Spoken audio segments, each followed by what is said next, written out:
is the Big O Show.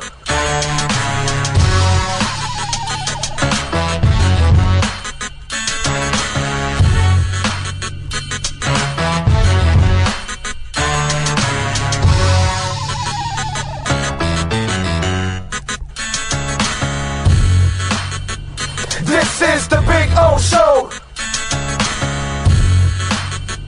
This is the Big O Show.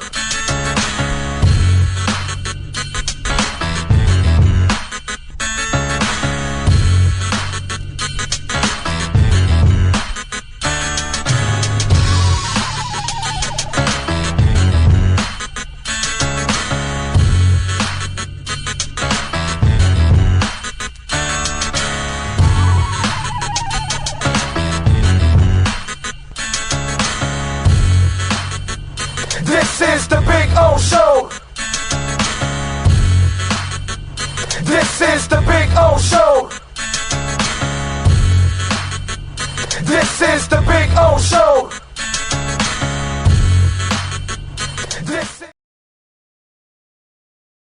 There's just one place where you can drive the new 2025 Acura Integra for only $289 a month. The Customer Appreciation Sale at Acura of Pembroke Pines. Thank you for making us number one.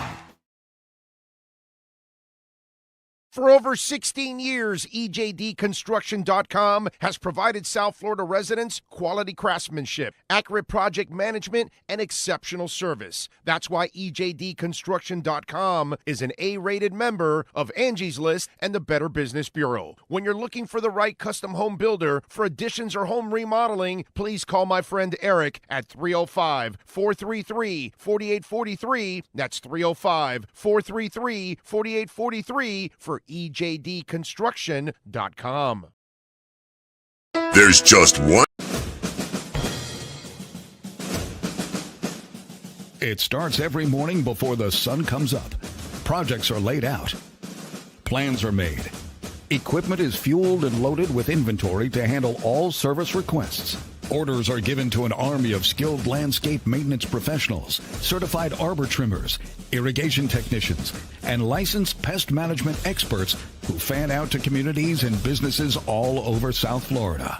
Experienced, on time, and dependable. Our staff is fully trained, licensed, and insured. Contact us by phone, email, social media, or through our website to answer all your landscape questions. We are Cutter's Edge. Total Landscape Solutions. Oh, I think I know what this is. Houston, we have a package. Hello? No matter where you are, the Sloman Shield Home Security System guards your home. With next-gen perimeter protection, 24/7 monitoring, and interior motion sensing. And right now, get a free Sloman Shield security system and doorbell camera, all professionally installed, for free. Shield your world, the Sloman Shield. We're celebrating a new year with new savings at Toyota of Hollywood, the official #1 volume Toyota dealer. Save big on a 24 Corolla, not $24,000, $17,988. Buy with 0% financing, 0 down. We're bringing you deals that strike fast and hard at the #1 volume Toyota dealer, Toyota of Hollywood, on 441 between Hollywood Boulevard and Sheridan Street. Open till midnight. After 40 years, the Big Cheese Miami is still producing great Italian food. They started in 1984. Since then, they've been winning awards while being voted the best inexpensive Italian restaurant in Miami. Visit them for great food, amazing service. Witness the decades of Cane's memories. The walls are like a Miami Hurricanes Hall of Fame. The Big Cheese delivers anything on its menu or party platter menu to your home, office, or even a park for a picnic. Located at 8080 Southwest 67th Avenue, Miami. Call 305-662-6855. TheBigCheeseMiami.com, where they serve large portions at family prices. With more than 62 years of litigation experience handling insurance disputes, Welton Rayom is committed to resolving even the toughest insurance claims quickly. At Welton Rayum, they don't get paid unless you win. They handle complex personal injury claims caused by the fault of another in both state and federal courts. They handle auto, trucking, motorcycle, slip and fall, and bicycle accidents. Call 954-966-4646. That's 954-966-4646. Welton Rayum can help. When presenting an award to an employee, athlete, executive, or fantasy GM, make sure you call Orvieto's Awards and More. For 35 years, these custom award specialists have been providing plaques, trophies, custom framing, while providing state-of-the-art laser and computerized engraving, UV printing, and glass crystal etching. They do all their engraving and printing in-house for quality control. Call Charles at 305-949-8098 or visit them at orvietosawards.com. Orvieto's Awards and More, where recognition is rewarding.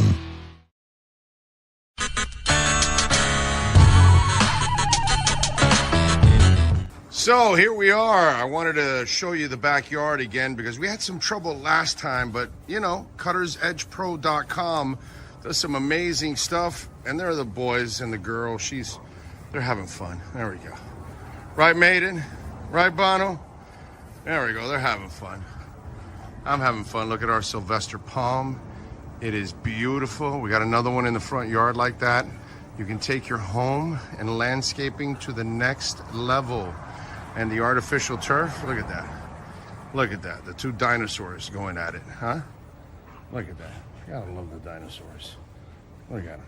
They like to bite each other's legs. That's what they do. They play with each other and then they bite each other and they piss each other off. It's fun. One is Bono, which is the one farther away from you, and Maiden. She's the girl right here. She's a badass.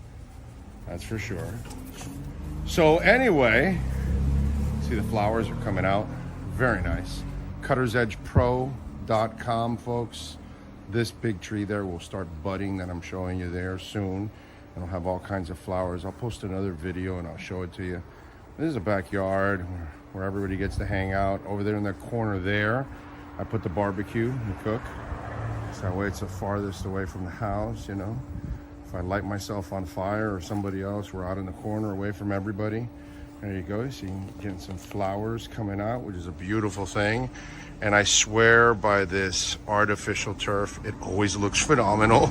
I don't have to cut it.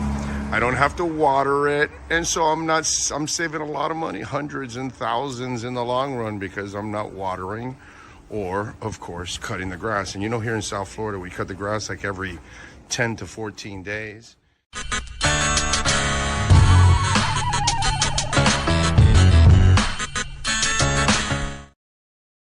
There's just one place where you could drive a new Acura ZDX for only $239 a month. The Customer Appreciation Sale at Acura of Pembroke Pines. Thank you for making us number one.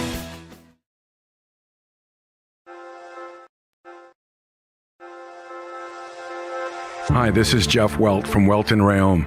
Dan and I have been in business together for over 22 years. We're not your typical lawyers. When Dan's not working in the office, he's flying his stunt plane. When I'm not in the office, I'm either getting tattooed, bowling, riding a motorcycle, or going to concerts. We might not be your typical attorneys, but we are aggressive attorneys, and we'll do whatever it takes to get you what you deserve. Consultations are always free. Call us anytime, 24/7. Welton Rayum can help.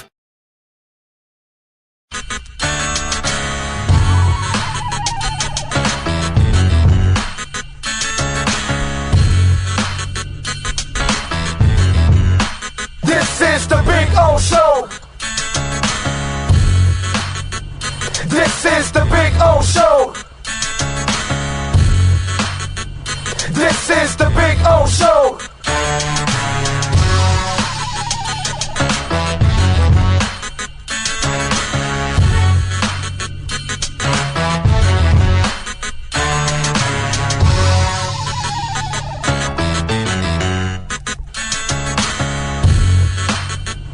This is the Big O Show. This is the Big O Show.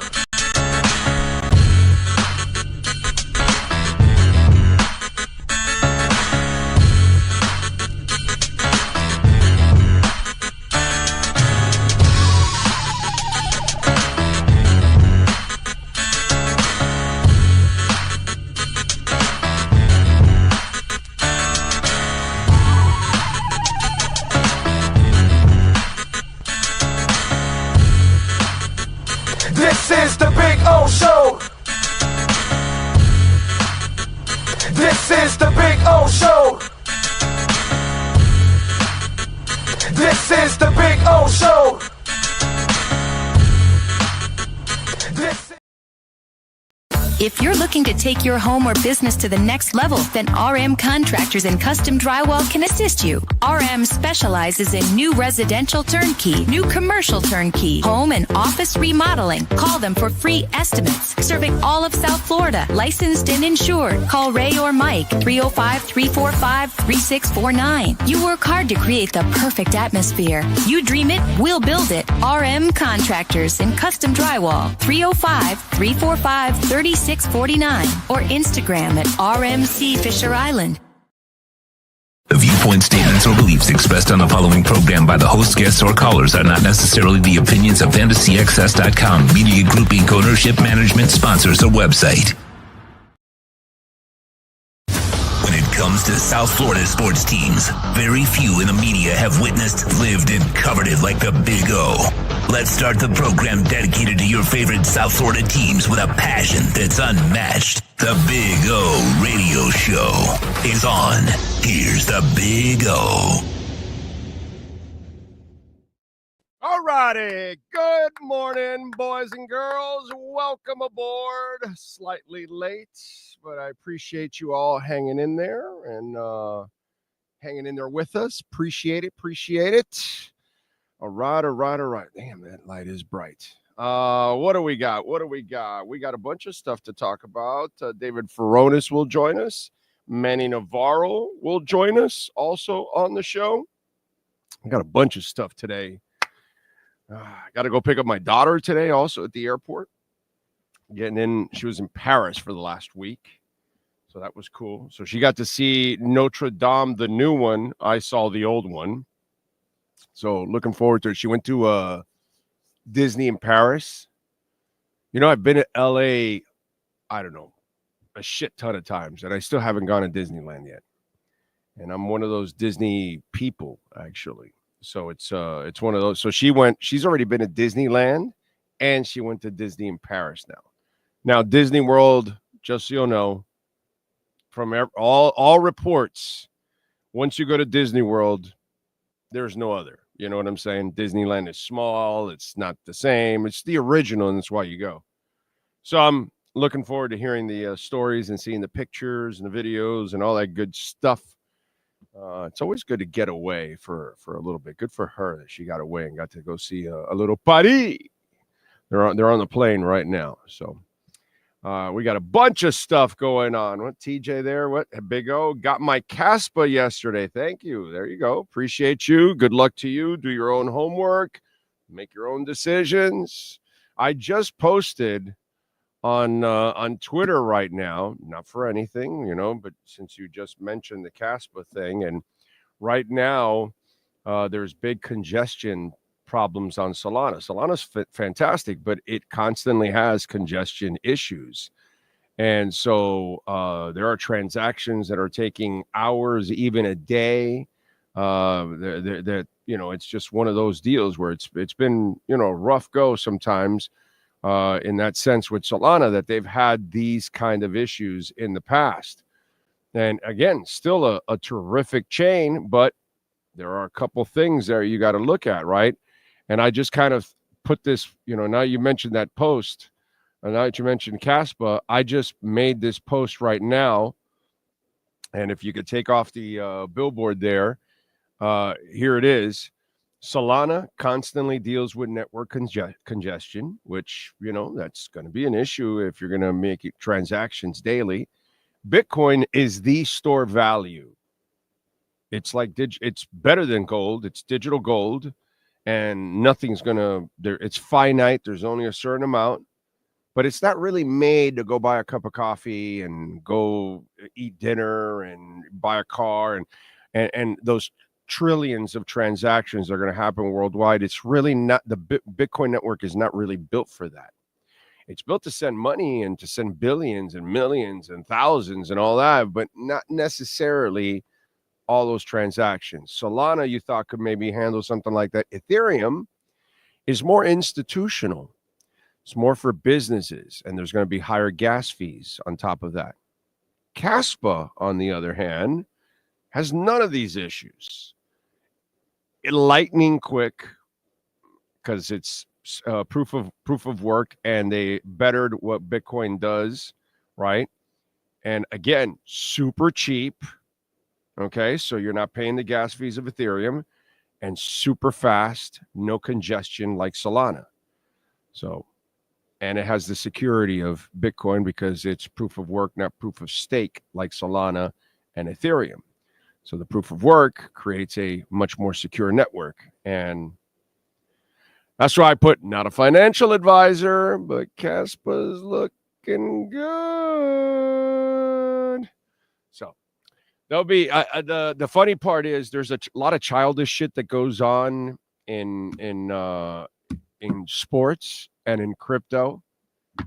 And now that I'm doing both, I see both. I've seen it for sports forever.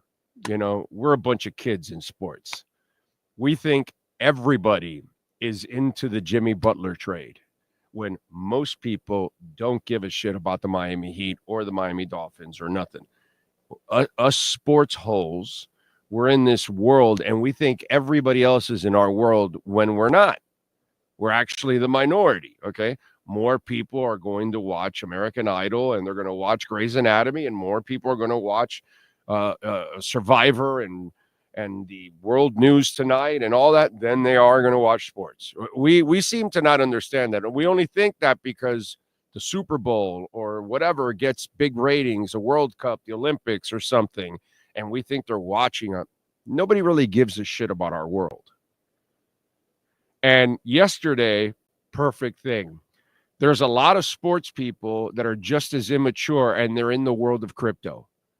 So Trump, gets inaugurated yesterday, and he starts signing, these, what's it called? Not declarations. They're, what's that called? Now I'm brain farting. But anyway, these things right away to, free the Jan 6 and border stuff and all that kind of stuff, right? And yes, sir. Yeah. Were you going to say something? Anyway, anything? I'm not sure. Are you saying it? Anyway, so the crypto people are like, well, where's the Bitcoin reserve? And it's like, yo, dude, your priority of the Bitcoin reserve is not, he's got to first sign all the other stuff that's much more important than the Bitcoin reserve at the moment. Okay. 95% of the world knows nothing about Bitcoin and crypto. So why is Trump going to start making his first things about Bitcoin and crypto and the reserve? That's stupid. That would be in the back end of it. There's a ton of other stuff that he wanted to do before that are much more priority. It's like the crypto and Bitcoin people are silly. They think like their priority. The sports people, they're silly. They think that what they do is much more important when it's not, dude. They care much more about what's going on in the news, what's going on in society, much more than they give a shit about sports. I mean, the lack of maturity for sports fans and for crypto holders, Jesus Christ, dude. It's like, come on, man, so silly. So your Bitcoin reserve is coming. I'm sure the Trumper will sign it today, tomorrow. It'll all be announced. For Christ's sake, they're all buying Bitcoin. They're all buying. Relax, children. It'll happen. Okay. And for you sports children, understand this.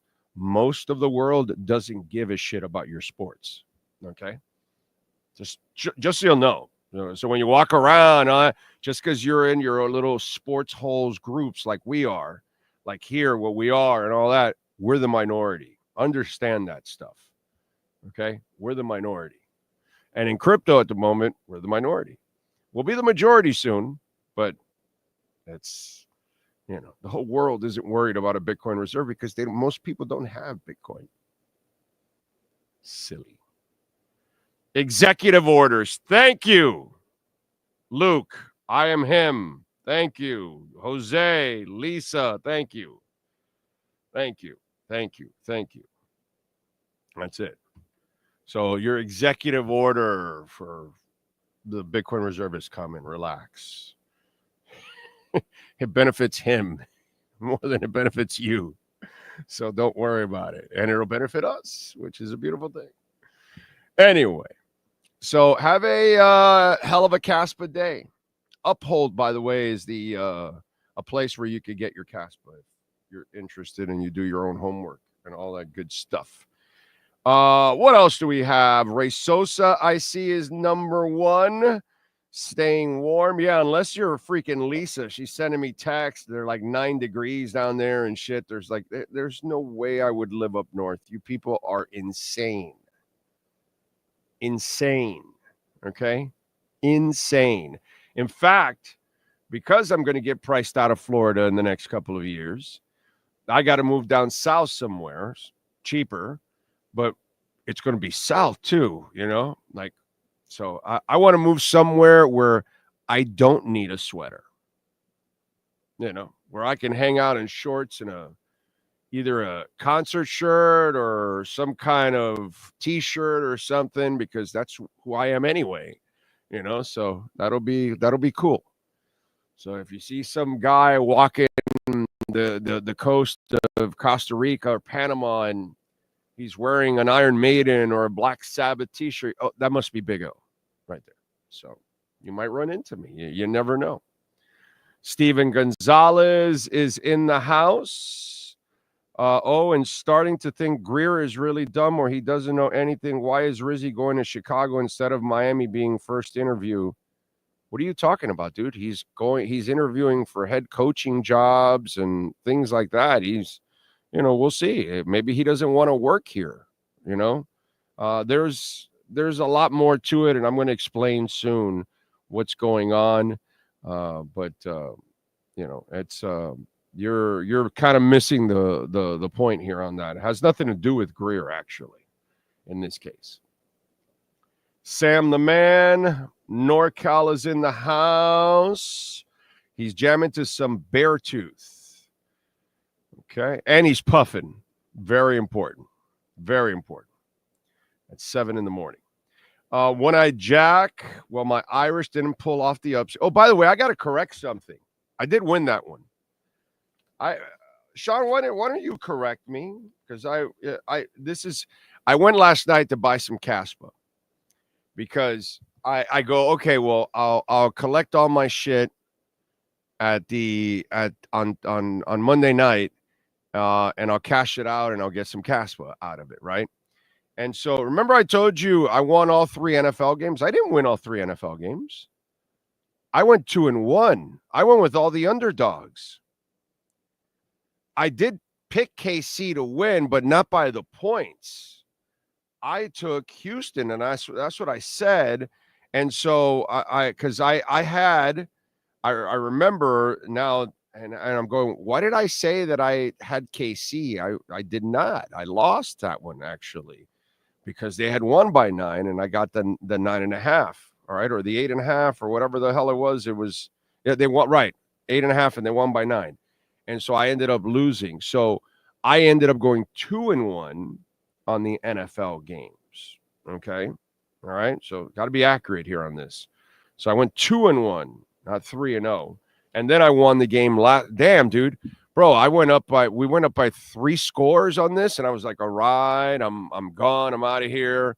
And then the Irish answer back, and they sucked me right back in. And then I had to wait for the field goal at the end to win the game, get my cash to get my Caspa. And I got a whole bunch of free Caspa. I would have gotten a little bit more if I would have won that game. Damn it. Those people in Vegas are good, bro. You'll win by half a point like some other games, and you'll lose by half a point like some other games. And anyway, so I went 2-1 on the NFL games. And then last night we gave you the winner. We told you to take stink in Ohio. I hated that I had to root for Ohio State to win. You know, but I will say this. Marcus Freeman is a hell of a coach, dude. He's a fantastic coach. He got to the national championship game, and then he fell behind 3 scores and still made it a game with a guy that can't pass. to get to this in this kind of college football without a real quarterback that can pass, that's pretty amazing. Okay? It's pretty amazing. What's also amazing is that Sean Stanley has cloned himself. It's pretty amazing. I see 2 Sean Stanleys now. So we have 2 producers on the show now. It's pretty cool. Anyway, and by the way, I agree with his 4th and 9. Going again with that shitty offense, that shitty quarterback. I know he's got a lot of heart, tough kid, all that. He can't pass. So, whatever, bro. He's an athlete playing quarterback like all the others, except he's really bad. And so, whatever, 4th and 9. The people that are criticizing him of not going for it, I get it. They missed a field goal. Then hindsight's 2020. You got to take the field goal in that position. I know. Did you have a problem with him taking the field goal, or did you watch the game at all? Did you care? I had money, so what the hell? Yeah, I watched the beginning, and that's it. Oh, you saw the field? Did you get to the point of the field goal? No. I got to the 21 down, and I turned it off. Yeah, never turned it back on. And the reason there's 2 of me. I thought it was over too. Yeah. And then, dude, I'm telling you, Marcus Freeman, man. You know what I don't know? And here's where I come from pure ignorance here. How is Notre Dame an NIL? Because you're Notre Dame. Like, you should be able to recruit whoever the hell you want. If you have NIL, my God, who doesn't want to go? What kid doesn't want to go to Notre Dame and play? They would probably want to go. It's a terrific school. You know what I mean? Just because I hate them, I got to compartmentalize the whole damn thing. Hate the Gators, too. It's a fantastic school. No 2 ways about it, bro. You know? So what am I going to do? But I'm just saying, it just, I don't know how they are with NIL. You know what? I'm gonna have Manny on today at 11:30. I'm going to ask him. Because if you're going to keep Marcus Freeman there long time, you better spend some money, because so far that young man is showing me some stuff, baby. Yes. What you got? Isn't it hard to get into Notre Dame, or is that a myth? Yeah. You academically, you actually have to hit the books. Yes. Stanford, Vanderbilt, Georgia Tech. Yeah, there are certain schools that you're going to have to actually study. And Notre Dame is one of them. So, yeah, you're going to have to recruit kids that are athletes, great football players, but they also have to be good students, good to great students. Because if you're going to go to Notre Dame, yes, you have to actually, get educated. Yeah, you just can't hang out and hope something sticks by osmosis. It can't happen that way. That's not the way it works. You know what I'm saying? So, yeah, certain places, you get recruited at Vanderbilt, bro. Sorry, you know, it's a true educational situation, you know. So yeah, that is the deal. What else do we have here? Jay Gelfin, Taco Tuesday. Thank you, sir. Thank you. Hit that like button. Cosa Nostra. What'd you think of Elon Musk's awkward gesture at Elon is just awkward. He's just a goofball. You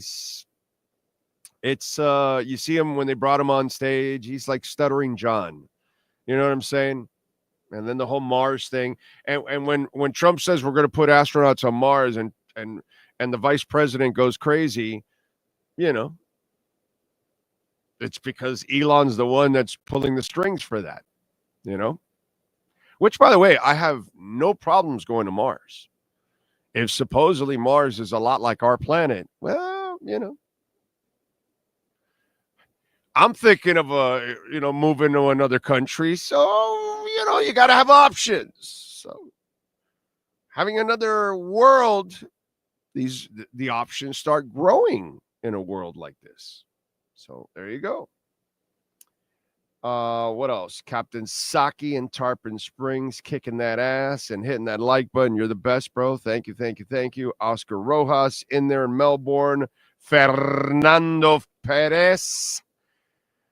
He thinks Washington will win. Yeah, no, it doesn't look like the real deal. He's a real deal. He's a passer.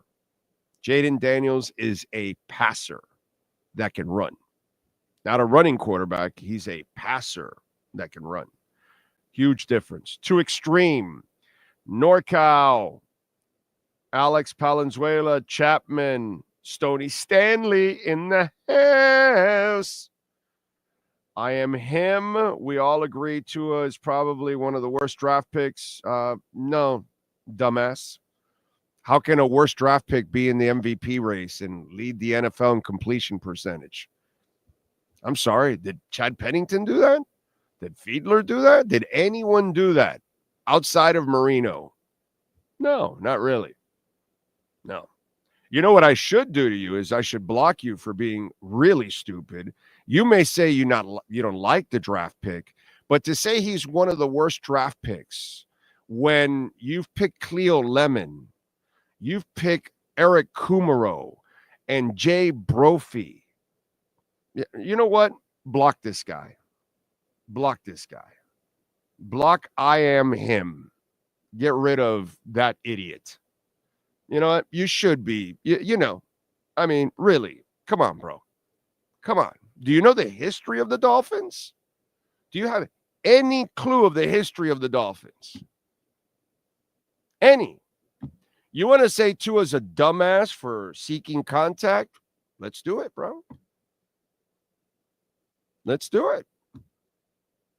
But to say he's one of the worst draft picks ever, when this team has a ton of doozies like Jamar Fletcher, you're a stupid human being, bro. That's what you are. You're a stupid human being. That's it. And I enjoy picking on stupid human beings like you because it's really freaking easy. Why? Because you're stupid. And it gives me great material to slam you. That's all. It's fantastic. But I appreciate it. When you say stupid shit like that, this is why it's my show. I get to just eliminate you. I don't have to ever deal with you again. I don't give a shit. I think some of you still don't understand that part when I say, I don't give a shit. I don't work for a corporation, my brother. I don't need to make you happy. I don't need to make any bosses happy. I need to make myself happy. And you know where I make myself happy? I eliminate stupid people in my life. That's all. It's fun. I enjoy it. J-Town is in. Ray Vardicus. It's a chilly 9 degrees here in central Jersey. I need a cafecito. You are insane. Why don't you move down here, Ray? Come on, bro. Come on down. Nikki Davis. Thank you, Nikki. We love you. One-Eyed Jack. Minus 13 degrees on my drive to work in Pennsylvania. This is nuts. Yes, it is. It is nuts. It is nuts. Horn Dog is in the house. Juan Mendoza was in Spain the last 10 days, and I apologize. You never have to apologize. And you were in Spain? That's freaking awesome. Good for you. A couple of months ago, I was at Pop-Tarts over strudel in the chat debate, and after trying Spanish strudels are superior, no doubt. Of course, Juan. We try not to ever mislead you on this show, okay? Whether it's strudels, whether it's sports, whether it's crypto, whether it's life, whatever it is, we try to guide you in the right direction. Luke, Jose M, Lisa, Lucas, Gus. Chapman says, we're nice and toasty here in beautiful Cape Cod, Massachusetts. 22 and sunny. God. Although I am dying to go to Cape Cod for the summertime because that's when they say you got to go there and check it out one day. So maybe one day I'll go to Amityville. Was it Amityville it was called? What was the name of the island where Jaws was at? Was it Amityville? It was Amityville? Okay. I don't know why I can't, because all of a sudden now I'm thinking of the Amityville Horror, the house, and some. Did I get it wrong or something? Did I get it confused? Anyway, Miami Dolphin experience. Don't wait 15 years to move somewhere south, Big O. Buy something when you can. We will still support you in Panama. Thank you. Yeah, but it's there's something called a bull run. I'm waiting for it. Okay. After the bull run, then, then I'll have the moves like Jagger, is what I'll tell you. Let's see. Big O. Yeah, I went over 8 -8, and I hear you. I hate Ohio State and been living up here for 10 years. Yeah. I hate Ohio State and Notre Dame, and I had to bet on, I just liked Ohio State yesterday. I'm about the money, bro. You know what I mean? They got me more Caspa, so that's all I really give a shit about. You know what I'm saying? Rojas says, I'm convinced more and more that when McDaniel's fired, I believe our next interim and permanent head coach would be Weaver unless he gets the job with the Saints. Yep. Big O, this crazy thing is the Miami Hurricanes play Notre Dame the first game next season. Yeah. Hopefully they don't have a quarterback. Okay. It's tough enough to play Freeman. To play him with a quarterback would be amazing. The guy didn't have a quarterback, and he got to the national championship game. That guy's a hell of a coach, bro. That guy is a hell of a coach. Any Trump or Melania scam coin enjoyers? Boy, that's, but they got a lot of stupid people.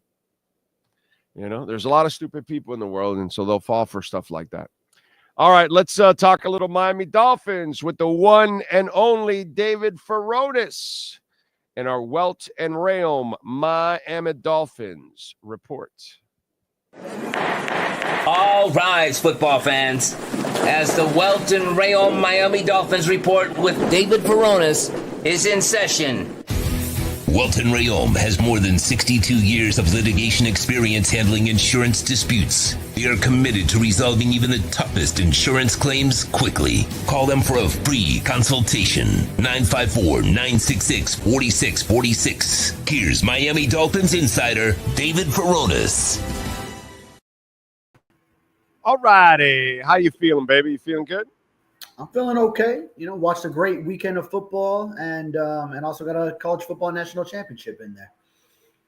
Yeah, it was. I was just talking about it. Marcus Freeman is one hell of a coach, bro. To get to the national championship game with a guy that can't pass, that's impressive, bro. In today's college football, if we were, back in the early 80s or 1970s or 60s and you're there, I'm not impressed because that's kind of what everybody else is. But in today's high-powered offenses, for Notre Dame to get to this point, what a job by Marcus Freeman. What a job. Yeah. And I was watching that first drive where they took 10 minutes off the clock right away, score a touchdown, convert, what was it, a couple third downs, and was one a fourth down as well. And we can punch it in where Riley Leonard's throwing up from how hard he worked off the first drive alone. I thought maybe they were on to something, but then the rest of the game really didn't go Notre Dame's way until they tried to mount a comeback at the end. But, credit to they made it interesting at the end. When they went up 3 scores, did you think they were going to make it interesting? Because I thought my money was in the bank and it was over. Okay? No, yeah. And all the conversation on X was, this should have been a matchup in some other round, or we're missing out on the 2 best teams here. But it made it interesting at the end. All you could ask for, dude. You can't complain when you get down to the final. You wanted your playoff, you got your playoff, bro. And whoever got to the playoff has earned it because they had exactly here. So it's always like people just want to pile on to complain. Yeah, right. Yeah. We literally got down to these 2 teams by them winning games through a bracket for 3 previous rounds before this. You could say maybe some things about who gets a bye and this and that, but they won on the field 3 times to get here. By the way, the bracket just fell in place for them. Ohio State also, did upset the number 1 seed en route there. So then that's why one of the top teams was taken out. And it was a season where you had a number 2 overall seed in Georgia, which already had 2 losses. So yeah, or maybe Ohio State's bad loss. Well, maybe they were the number 1 team all along, because the way they were playing down the stretch, they were playing like the best team in the country. You know what I'm saying? So, once they got to the playoffs, yeah. Right. Sometimes it's when you get hot, dude, and maybe that's when you're the best team. And they got hot at the right time. You just got to give them credit, dude. That's why I laid the points, and I said, forget it. I'm going with Ohio State, and I'll thank the Buckeyes that they got me more Caspa yesterday. So that's all that matters. All right. Weaver is getting a second interview with the Saints. What are you hearing? Yeah, second interview coming on Wednesday, tomorrow, with New Orleans. So that tells you he's a finalist. He's coming down to it. I know they're also still talking to Aaron Glenn, who he has a lot going with the Jets, his former team. He ain't leaving the building, bro. Yeah. Look, the Patriots, the second Vrabel was available, they fired Mayo because that's who they wanted. And the Jets, this is all a charade, bro. Aaron Glenn's going there, dude. Aaron Glenn turned down the Patriots because he wants the Jets too. Yeah. So, well, I think also he might have been turning down Patriots interviews just because he already knew that Vrabel had Mike Vrabel. Yeah. Right. Yeah. Which, yeah. I mean, the whole sham interview thing going on in the NFL to comply with the Rooney Rule, things like that. But here's my problem with that Rooney Rule shit. Okay, yeah. It this way because I'm the brutally honest guy. Okay, I just told you the Patriots had their guy, the Jets their guy. The dude happens to be black. The guy they want Aaron Glenn, and the guy the Patriots wanted happens to be white. It's not a color thing. They like that guy. They think that guy fits their culture, and he's the best guy in their culture. And when you look at Vrabel, he was probably the best guy to understand the Patriot culture, the Patriot way, walk in there, and he's a terrific coach. Aaron Glenn has proven to be a hell of a defensive coordinator. He was a former Jet. He's been in the building. They know him well, all that stuff. They like him. They want him. Sometimes you got to allow people to hire whoever the hell they want. And it might be one color or another sex, or another nationality or whatever, or sometimes everything isn't about race and all that. Sometimes it's about that guy fits what we want to do. And in this case, Aaron Glenn is the perfect fit for the Jets, and Vrabel is the perfect fit for the Patriots. I mean, that's elementary. You need to overthink this stuff. Sometimes it's not about race or whatever. Sometimes it's about that's the right fit, period. Here's an idea that I've had, and I'll just be spitballing this, is what if a team that has a head coaching vacancy could either at the start declare we are going through a search, or we have a target candidate, and we're focusing in on this guy, where if you declare with the league and it's public, you are focusing in on this one guy, then you conduct your interviews with him. If you strike a deal, that's your guy. You don't have to go through the whole interview multiple people. But if you're going through a search, you can say, all right, now we need to comply with the Rooney Rule. We need to make sure because we legitimately are looking for all available candidates. And also, if you have your target candidate and then you realize, okay, maybe we're not so set on him after the interviews, you could open it up to a search, and then you have to comply with the Rooney Rule, everything else. So, just an idea. Because you put these coaches through. I know, but let me just get a wrecking ball to everything you said. Good boy. All right, let's hear it. And everything the NFL is doing. Do you watch anything that happened yesterday at all in the White House? It was on TV, yeah. Mm-hmm. I was doing some work. Did you actually watch what went on? Did you actually read into what went on? Tell me what you're getting at here. The Orange Man. Did you see what he did yesterday? He did a lot of things. No. See, you would have picked up on if you know what if you know what I'm talking about. He signed out the DEI thing. He eliminated it. Where do you think that pressure comes from for all these organizations to do this? And by the way, who do you think is the most, like bluntly league that says we do whatever the hell we want to do and you don't have any say in it? Who is it? The NFL. So if the NFL sees that the government has lifted that requirement from any business and any government job, what do you think is going to happen to all the workplaces that were forced to carry that out? Now they're all going to eliminate it. And now they're all going to say, we're going to go back to hiring whoever the hell we want to hire and who we think fits our system, our culture, we think is the best person and all of that. We no longer have to go through the circus that is, okay, well, we've got to give this person an opportunity, that person an opportunity, that person, because we've got to show this when, most of the time they weren't hiring through that. They were hiring whoever they want anyway. So what Trump did yesterday will now open the door for many to just eliminate that and say that's no longer a requirement anymore. We're going to hire who we think is the best person. That's it. Okay, so does that more? I don't know if that's so much a wrecking ball to it, or more so agrees with what I'm saying. Well, no, because you were saying, well, let's go and try to, start to talk to different people. They won't have to do that anymore. Oh yeah, because you think it's going to be abolished completely. Oh yeah. They can put up some charade. They'll put up some weak ass rule. We'll still do all that, but in the end, owners are going to do whatever the hell they wanted to do anyways. Now you're going to legally take that out of the way because that way you eliminate the Brian Floreses of the world.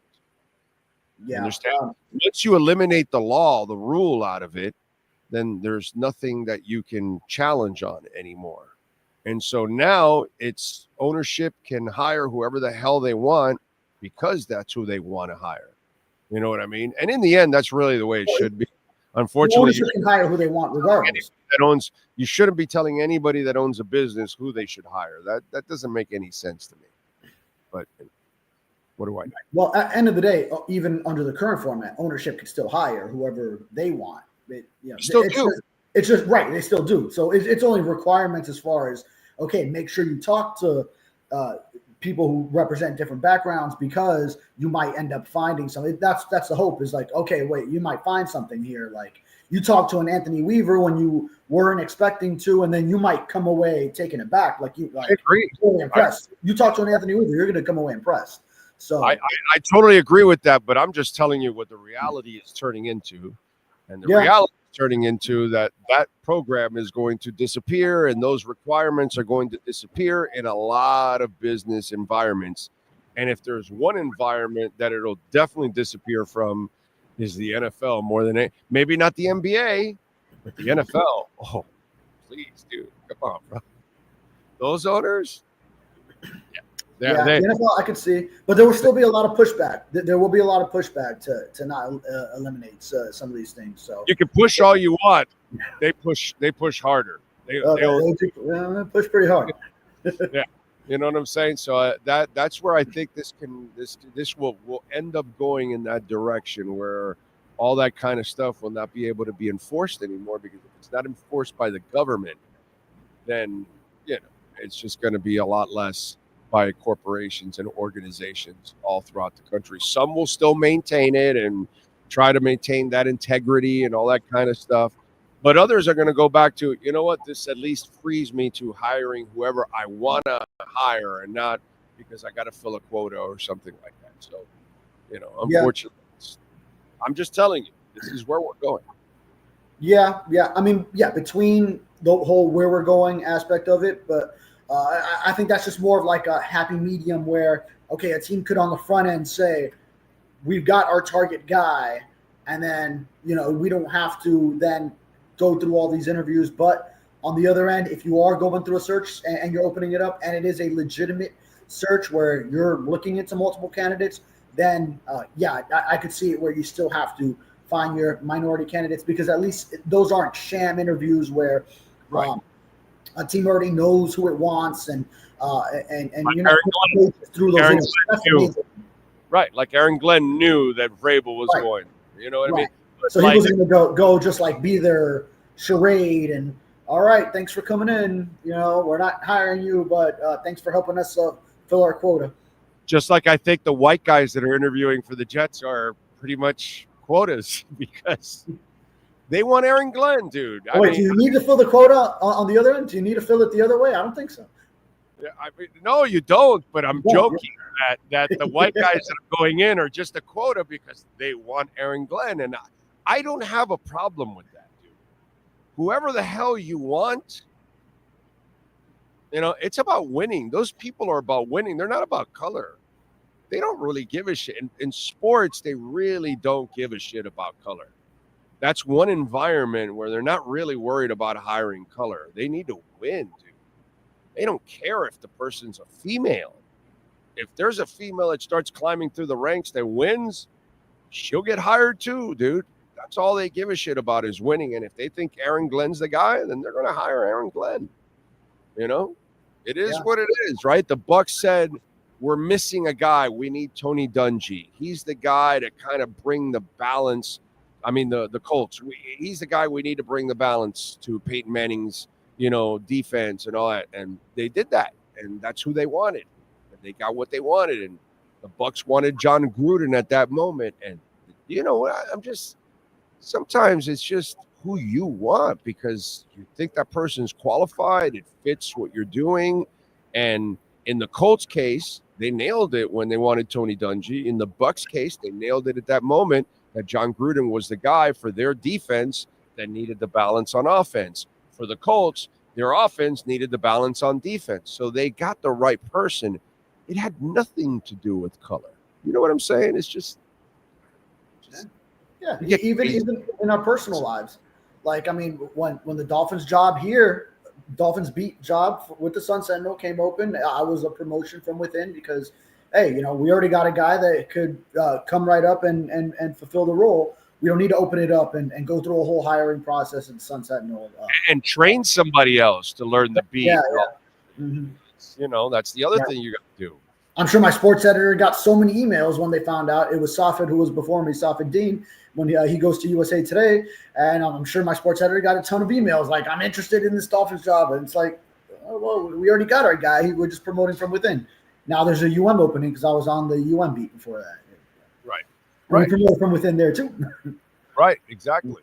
But I mean, it's just sometimes you just want to hire the person that fits what you do. And it's not about the color. Now, and outside of sports, it does play a hell of a lot more. But in sports, I would tell you it's a lot less about color. It's about win. That they just winning, dude. Results. Yep. Yeah, dude. They results-based industry. Mm-hmm. Yeah. So there's a lot of pressure to nail the hire with the right person, regardless of who it is, because I mean. Ownership is going to feel it from the fans. General managers and coaches feel it from the ownership, the CEO. So we don't. Why is it that the Cowboys wanted Deion Sanders? He's black.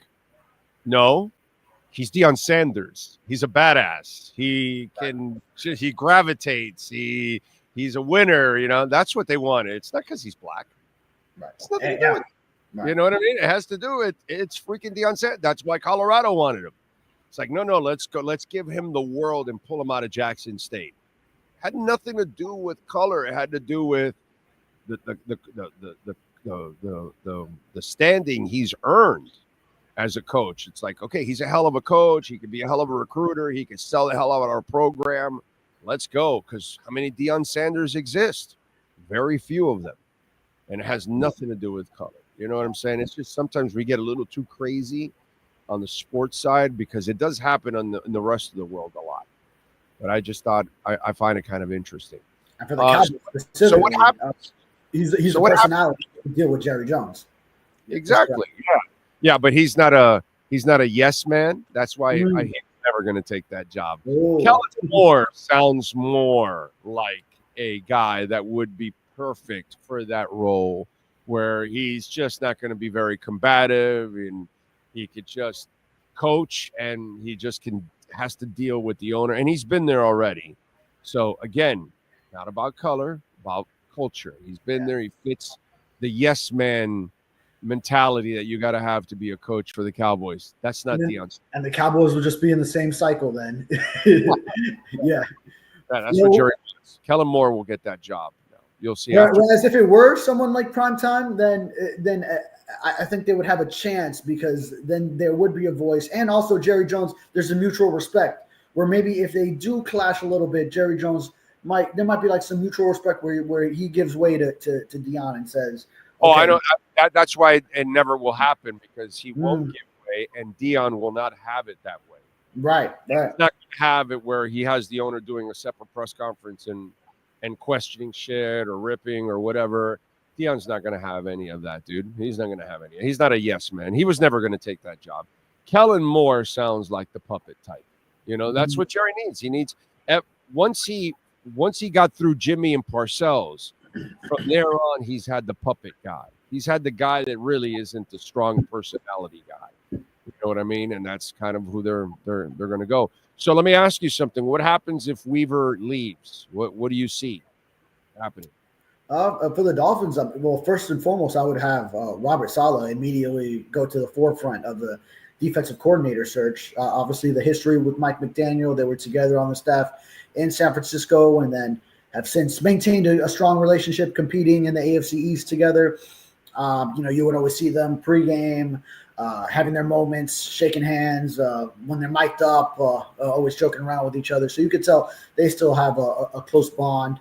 Mike McDaniel wouldn't even speak on it, as he shouldn't. When I asked him for the first Jets meeting, what he thought of how it all went down with Saleh getting fired over there, I mean, as he should, because you shouldn't really speak on what's going on any other franchise, especially one in your division. But I try to see if I can get something out of him.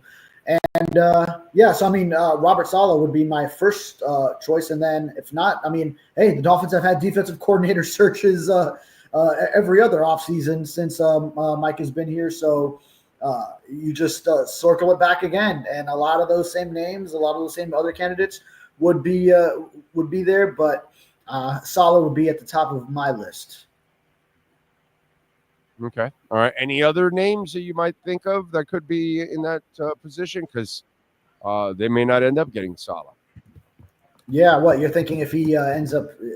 I know he's interviewing for a couple of head coaching jobs, like what was it, the Jaguars or one of them? But could it be a Brandon Staley? Brandon Staley was interviewing last year, and who else? Where's Ajiro Everett? That's a good name. Brandon Staley could be one. I don't know where he is. Where's Brandon? Did Brandon Staley get any work last year anywhere? Or maybe he's enjoying his. He went to the 49ers actually. So then he ended up going to Kyle Shanahan. Okay. Oh, that's right. He got assistant head coach as his role. That's his position. All right, because man,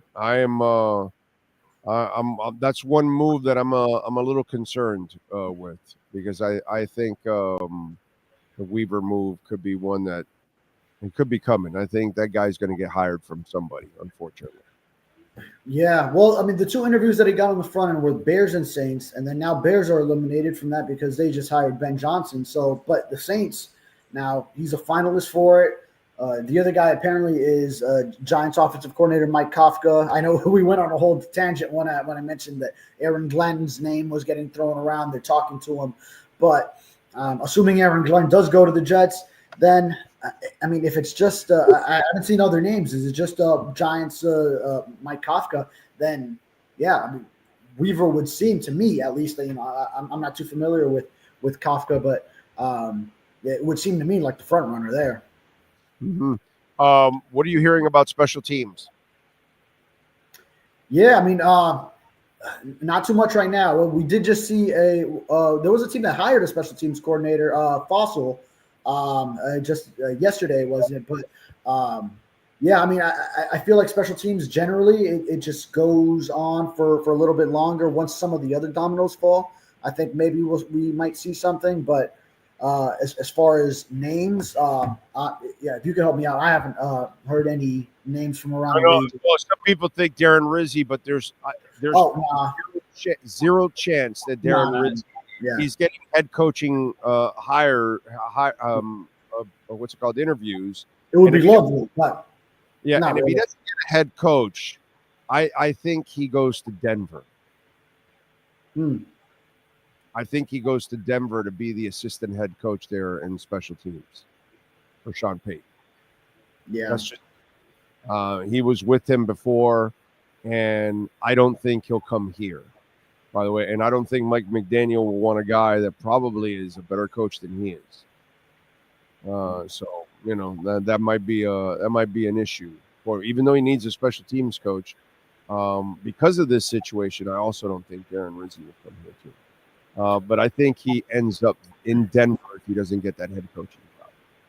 I don't think Mike McDaniel is afraid to hire someone who is a threat per se in that regard, if you would say, because I mean, people will say the same thing about Anthony Weaver, and Mike McDaniel will hire the best guy that he can. Like, felt the same way about Fangio the year before. Now he's on the hot seat. He wasn't on the hot seat. He wasn't on the hot seat then. Yeah. He was very comfortable with what he was doing. Number one offense, going to the playoffs. This year, put him on the hot seat. And so going into next year, since you are on the hot seat, you may not want to hire the guy that could be your interim head coach. I'm just saying. I'm just throwing it out there. He was very comfortable in the press conference to say, I'm the best man to call the offense. Basically shitting on everybody else that's next to him. And instead of saying, you know, we got a lot of great coaches here. I got immense respect for Frank Smith. He could easily call this offense. But right now, I just feel comfortable right now. And I know Frank could do a hell of a job, but I just want to finish this and get this done. You know, something like that. But the way he phrased it, I'm the best guy for the job. I'm just saying, doesn't sound like a guy that's going to bring in another guy that could be the guy that replaces him, like Joe Philbin got replaced. Like, who did Bates replace? I forgot. Was it Wanstead? Yeah, Wanstead. You know, that kind of shit. I'm just saying. Just throwing it out. Here's where Mike gets himself a little bit in trouble with that statement, is that's also then an indictment on your offensive staff. Yes. Or also it's either that or your judgment of your staff, because then why are you retaining everyone aside from Wes Welker and obviously Danny Crossman on the special team side, but on your offensive staff, yeah, well, you made the move on Wes Welker, but then how come if you don't have an OC, or like Daryl Bevell has done this a lot too. He's been an OC right, yeah. Mike McDaniel only has 1 year of offensive coordinator experience before he got this job, and now has 3 years as a head coach, play calling for these 3 years. He wasn't a play calling OC before then, like Frank Smith isn't now. So then, yeah, one way or another, then there's a shortcoming in one direction or another. Yeah. We'll see what happens. What do you got going on in the Sentinel? Yeah, let's see. I got some stories that I'll be rolling out. I will probably be writing on an interview I did with Jeff Wilson at the end of the season, where his mind stands as he goes into free agency after a year where with the Dolphins struggling in short yardage, he didn't get too many opportunities, whether he feels he can come back here or might need to find something elsewhere. And a couple of the undrafted rookies that made the team, kind of their perspective after year one. Storm Duck, after he played plenty at corner, and also this offensive lineman, Andrew Meyer, who was just kind of kept on the roster.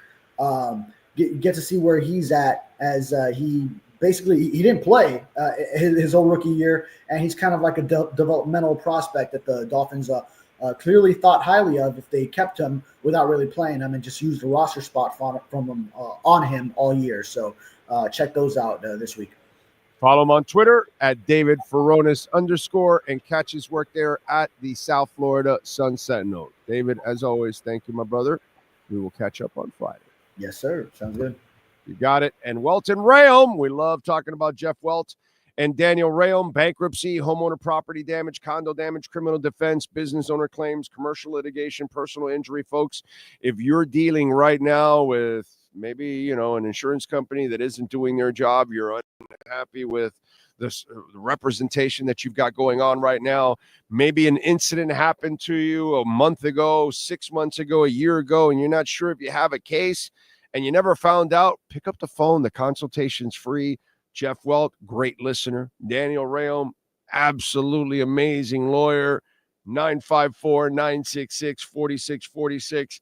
Jeff Welt will walk into that courtroom and will crush the opponent. That's what it's all about, baby, and defend you. He will crush that insurance company. He will crush whoever it is on that side. Call my guy, Jeff Welt. Call my guy, Daniel Rayom. They know how to get it done. 954-966-4646. This has been another session of the Welton Rayom Miami Dolphins Report with David Furones. At Welton Rayom, they don't get paid unless you win. They handle complex personal injury claims caused by the fault of another in both state and federal courts. They handle auto, trucking, motorcycle slip and fall, and bicycle accidents. Call 954-966-4646. Welton Rayom can help. Lucas, Sanders just sold tickets. Colorado did nothing. They won one game before he got there. Nobody knew the Colorado Buffaloes anymore. They were dead. Dead from decades before, when Mike McCarthy and Michael Westbrook and Cordell Stewart and all that. That was like 25, 30 years ago. They won one game. He went from 4 to, 9 games this year? 8 or 9 games, something like that.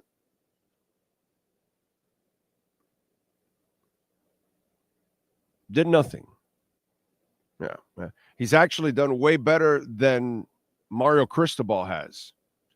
Mario Cristobal inherited a program that's all they do is win about 8, 9 games, 10 games a year. That's it. And they don't win any bowl games, and he hasn't really done anything. And all the resources. Colorado didn't have all the resources. Now they have more resources than ever. Now they're on national television. And in his second year, they won 8 or 9 times the amount of games that they won before he got there. So, Lucas, you, sir, are a dumbass. Anyway, done nothing. Some of you are just stupid. Big O, do you think Weaver would take a head coaching job in New Orleans or stick it out in Miami, knowing he might get the head coaching job offered in McDaniel?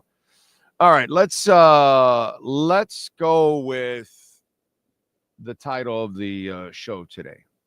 Okay. Today on the show, you when you read it, it says Mike McDaniel has a real problem developing. And you're wondering, well, what the hell is he talking about? Well, let's talk about it. Anthony Weaver. Just talked a little bit about it with David Furones. Now getting his second interview with the Saints, which is big, okay? Which means he is down to one of the final candidates and finalists. And I think if you don't hire Anthony Weaver, you're a stupid organization, because if that man can build a staff, he has it. He has it. So, unlike McDaniel, who you don't see it, it looks like he's got it. And he didn't work with everything he needed this year and still did a half-decent job. So now, remember what I told you, that this past season would be the season that puts McDaniel on the hot seat. I told you this the year before, okay? Because I was already kind of off his bandwagon, and sure enough, this got me completely off his bandwagon. He came up with another disastrous coaching year. the worst so far, and he has now put himself on the hot seat. Weaver knows this. So for you, NorCal out there, why would you want to stay here where you know everybody could get fired at the end of the year? I like the personnel staff, and they're going to get fired because they hired the wrong coach. Because the personnel is not really the real problem here. You should have won 4 or 5 more games, but you hired the wrong coach. So this whole thing could get blown up again, and Weaver knows it. And like I saw somebody mention, oh, well, why don't they go after Darren Rizzi? Why would Darren Rizzi even want to come here? Why would any real good defensive coordinator, offensive coordinator, special teams coach, why would you want to come here when you know the guy that's here has been figured out around the league, is on the hot seat, and unfortunately, you have a quarterback that refuses to take care of himself. And you can't trust him anymore because he can talk all the shit he wants, but you can't believe him because he's proven to you over and over again he will go the ignorant route every single time pretty much. So what future is there?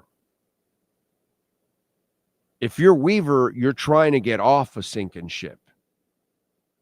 Well, we all wanted Danny Crossman fired, and it was a great move. For Danny Crossman, it was an even better move because he was going to get fired anyways next year at the pace they're going. So he's going to get paid for it and not even have to do anything for it.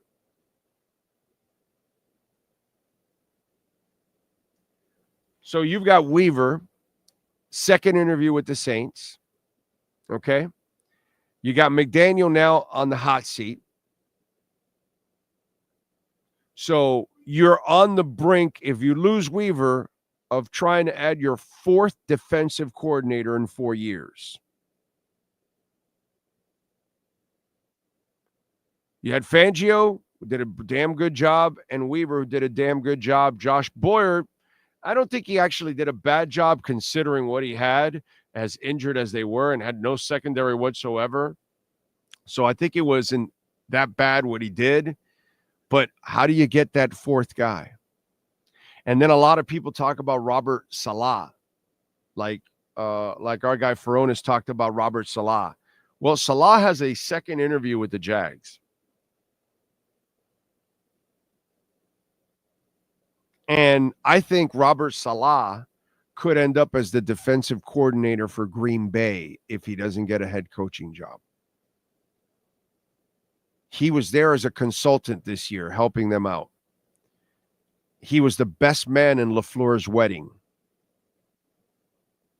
I think he could end up in Green Bay. I really do. And LaFleur is comfortable. They're having success. They're trending in the right direction. Miami is trending this way. Green Bay is trending that way. So it allows Saleh to work with a more stable situation. Okay. Deshae Townsend, I believe. Can you look it up, Sean, for San Francisco? They fired their defensive coordinator, Deshae Townsend, I think it is. And so that's another option for him. Right? I think they have either Haley there as filling in or something, or tell me what's going on in San Francisco because I forgot about that one. But I think that that could also be an option for Saleh. And again, why would you want to come here if you're Rizzi or you're Saleh when the head coach, the GM, everybody's pretty much on the hot seat going into 2025? Yes, sir. Looks like they interviewed him a week ago. They interviewed who? Haley? Deshae Thompson. That's what it is. They interviewed Deshae Thompson, and they fired their defensive coordinator. That's what it was, right? I guess they have because they're interviewing Deshae Thompson for the defensive coordinator position. So, yes. So I think that if Saleh doesn't get a head coaching job, he also could go there too. So he either goes to Green Bay or he can go to San Francisco. I don't think he comes to Miami. I really don't. And I think this go ahead. I'm sorry. Go ahead, Sean. What were you going to say? And doesn't, I mean, I know he probably doesn't have any relationship with Campbell, but the Detroit Lions healthy, that defense, if Aaron Glenn leaves, that opens up that coordinator position as well. That's right. That's a good point. And a stable situation also with the Tin Cup coach. They're not going to fire him. But right now, everybody knows that the Dolphins, everything is on the hot seat right now.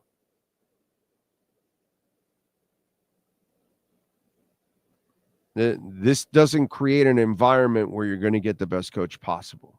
And so this creates an environment that your head coach must be so exceptional. That's not the case here, ladies and gentlemen. This is why, like, these problems that I see arising for Mike McDaniel, and I start to look at the 2025 season, and I have very little to no hope for the 2025 season. You know, if you're looking for an echo chamber to feed you bullshit, you can go ahead and do that. I'd love to see the Dolphins prove me wrong. I'd love to see Mike McDaniel prove me wrong, but everything I'm seeing, and that's where the owner had to look at what you're doing. Because when you do bring back that coach, you're bringing back that environment. And then there's not a lot of people that want to be a part of that environment. And the more that environment has been exposed now for 3 seasons, and you see how it ends, people don't want to come on board to this. So your thoughts of Rizzi and Salah and these kind of coaches, and if you do lose Weaver, this will create a real problem. You already have a problem in trying to get an excellent special teams coach, which I don't think you're going to get. Unless you can get some under-the-radar college coach or something that gets elevated and the guy becomes the second coming. And then on the defensive side, I could see you hiring from within when it's all said and done. If you lose Weaver and you can't get Salah, you're certainly not getting Darren Rizzi. There's no way Darren Rizzi would ever come here. Not under these circumstances.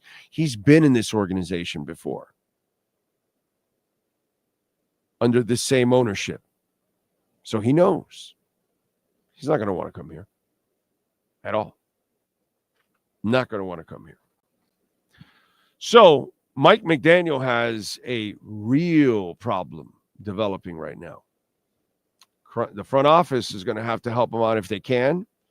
And I don't think Stephen Ross ever uses foresight when he makes decisions with his football team, unfortunately. So what else do we have?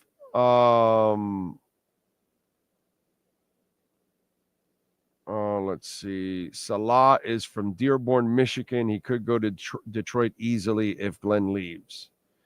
Yep. First, he'll go to Green Bay or San Fran, but yes, I agree. Shang Tusheng, this owner is a moron. He actually is a genius businessman, and he creates hype team, but he don't care about winning, only his pockets growing. No, I think he cares about winning. I just think he doesn't make good decisions. That's all at times.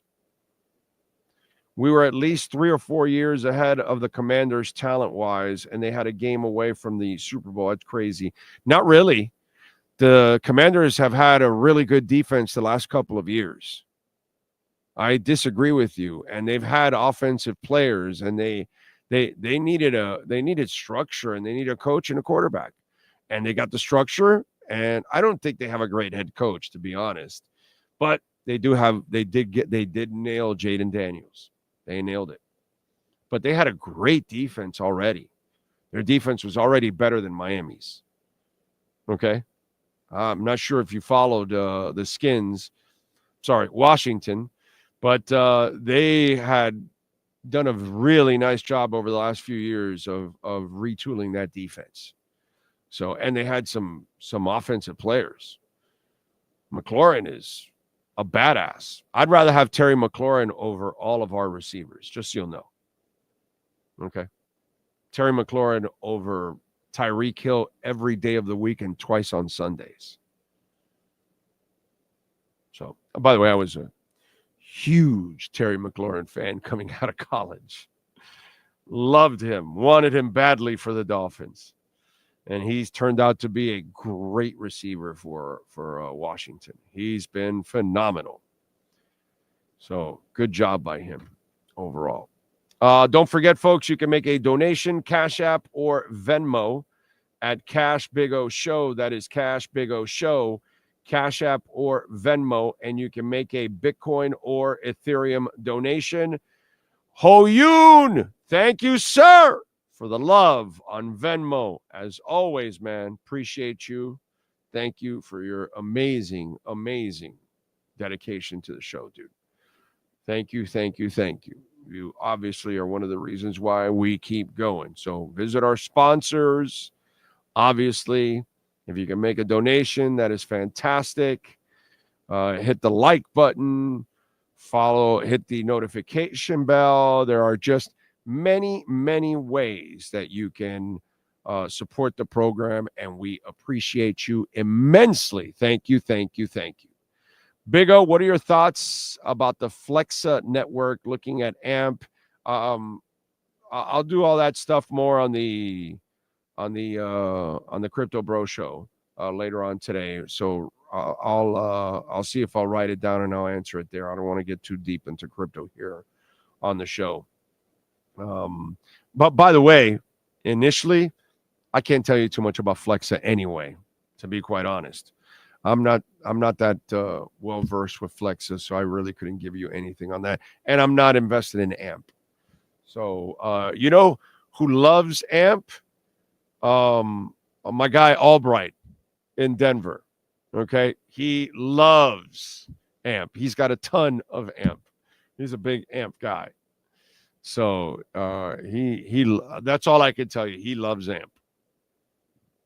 He's been amping it for years, and he tells me all the time about AMP. So I am not into AMP, but a lot of people do like AMP. So you got to do your own homework, man, and figure it out. But I really couldn't tell you much about Flex anyway, so I wouldn't be able to fill you in on my show on that one. If I don't know something, I have no problem telling you I don't know. None whatsoever. Let's get to our 3A Graphics sports calendar and the amazing Alan Blanco, 786-618-1443, custom printing and embroidery for your corporation, your business.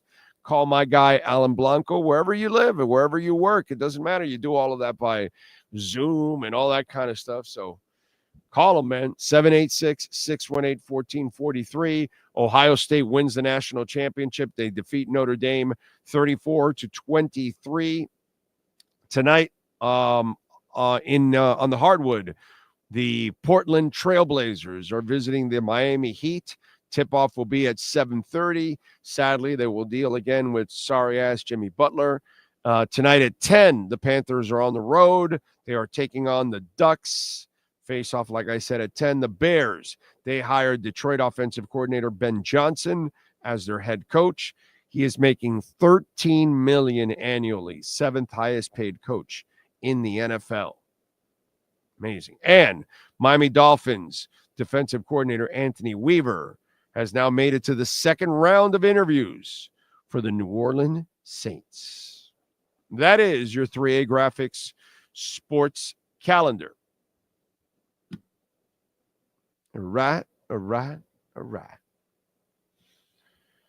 What else do we have going on in the world of sports? So Jets will get their guy in Aaron Glenn probably. Cowboys, I think it's more about Kellen Moore. He fits that puppet style. How about Stephen Holder, my guy in Indianapolis? Good dude, by the way, and worked down here for a long time. Been in Indy now for, man, I want to say it's maybe like 10 years now, pretty close to it, and covering the Colts for ESPN, and does excellent work as always. He is writing that the Colts, because of Chris Ballard and his affinity for Justin Fields, that Fields could be the guy that the Colts go after to bring in competition for Anthony Richardson. And I found that to be interesting because it's like, don't you ever learn? Yeah, sure, mobile quarterbacks are fun to have, but get one that's accurate. Justin Fields isn't accurate. That's his problem. Terrific kid, competitor, tough as hell, great athlete, but he's not accurate. And, that's the thing with Anthony Richardson. Phenomenal athlete, but the reason why I never believed in him because of his accuracy. He doesn't have any. I remember talking to his agent at the combine or something, and he's telling me, he's a gym rat. And I go, yeah, dude, he's a gym rat, but doesn't help your accuracy. He's not accurate. Oh, come on. What do you want me to do?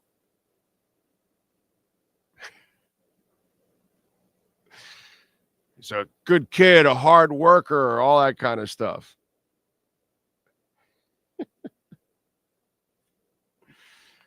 Dude ain't accurate, bro. He can't hit the side of a barn.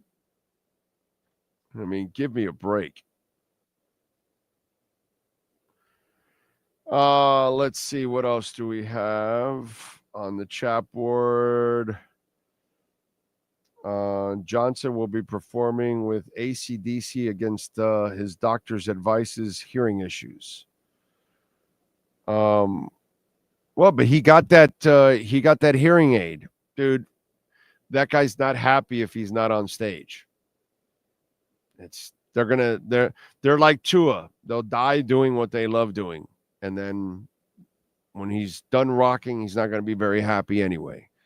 So I guess that's why. But there was this German engineer that created this earpiece for him to be able to hear because he lost his hearing. That's why they had Axl Rose on tour the last time around. I went to see AC/DC with Axl, and it was actually pretty good, by the way. The Bon Scott songs were actually pretty cool with Axl singing them. And so I've seen AC/DC with Brian Johnson a few times. I'm going to see him now again, this last tour. I'm going to go see the boys. But I understand what Brian Johnson's doing, bro. This is his last merry-go-round, and he's trying to do whatever he can. And so if that thing can save his hearing for the tour and all that, it's what makes him happy, dude, when he's on stage doing that. Nothing's going to make him more happier than singing on stage right now. So it's just one of those things. It's hard to stop somebody from doing what they love. Because that's, in the end, that's what keeps them going. Look at Joe Paterno. I can always use that example. That guy had cancer in him for several years. But once you took him away from coaching, he died right away. He probably would have lived a few more years if he was able to stay coaching. Couldn't do what he loved anymore, and that's when his heart died, when he couldn't do what he loved. So I would not get in the way of Brian Johnson. It's his choice. It's his hearing. It's his life, and he's doing what he absolutely loves. Happiness is something that we all try to achieve in any way, shape, or form. For moments in a day, for an entire week, a lifetime if you can get that. I doubt it. But, I'm not going to stand in the way of Brian Johnson's happiness. You know what I'm saying? And nothing makes him happier than being on stage, even if it costs him his hearing. It's kind of rough.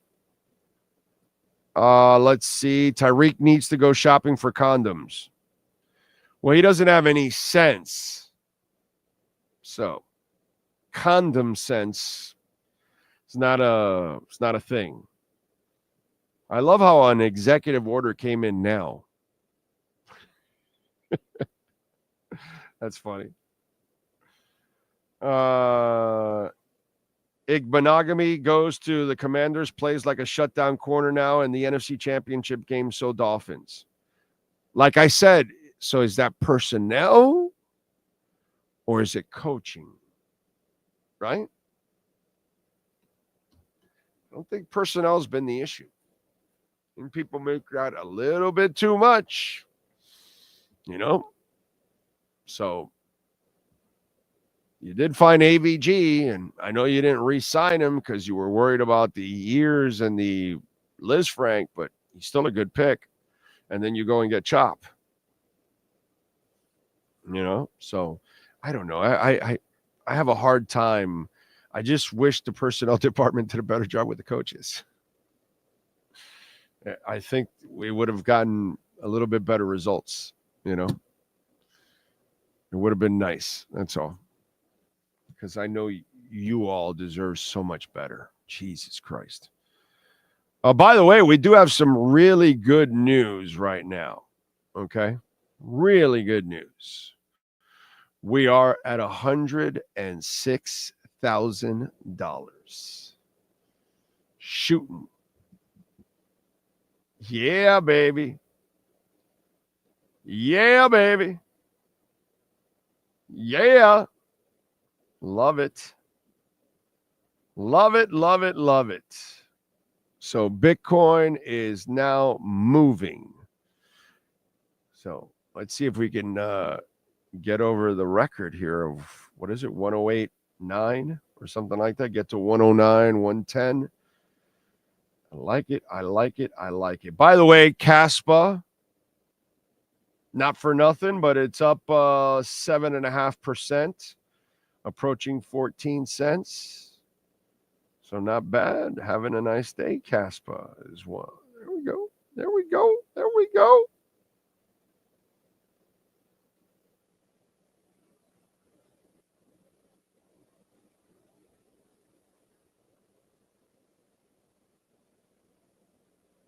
All right. What else?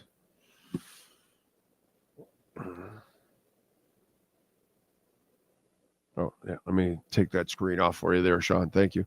Don't forget, folks, Cash App or Venmo at Cash Big O Show. That is Cash Big O Show, Cash App or Venmo. And you can make a Bitcoin or Ethereum donation too. And you can make a donation through PayPal, which we always love that too. Nothing wrong with that too. You can send in your questions, comments, insults, all kinds of good stuff. Let me get to a little music here. I know we're about to get Manny Navarro here. Let me get a little music. Let's start off with musicians born on the 21st of January. Benjamin Moody. Hey, Moody. Born in 1980, the guitarist for Evanescence. Happy birthday to him.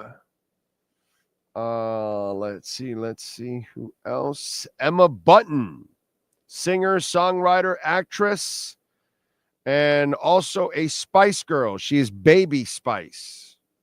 I wouldn't know. Just know because I read it here. Chris Kilmore with Incubus, born in 1973. Happy birthday to him. Jam Master Jay, born on this date in 1965. Jason Mizell. Unfortunately, we lost him in 2002 when he was murdered. Let's see who else celebrating birthdays today. Robert Brill, drummer with Berlin, born on this date in 1956. Nigel Glocker, drummer with Saxon. She was the princess of the night. 1954 for Nigel. Happy birthday to him. Caribbean Queen, Billy Ocean, celebrating a birthday today. Born in 1950. Get out of my car. Or get into my car. Get into my car. That's it. Although she's ugly, get out of my car. Mac Davis, singer, songwriter, actor, born in 1942.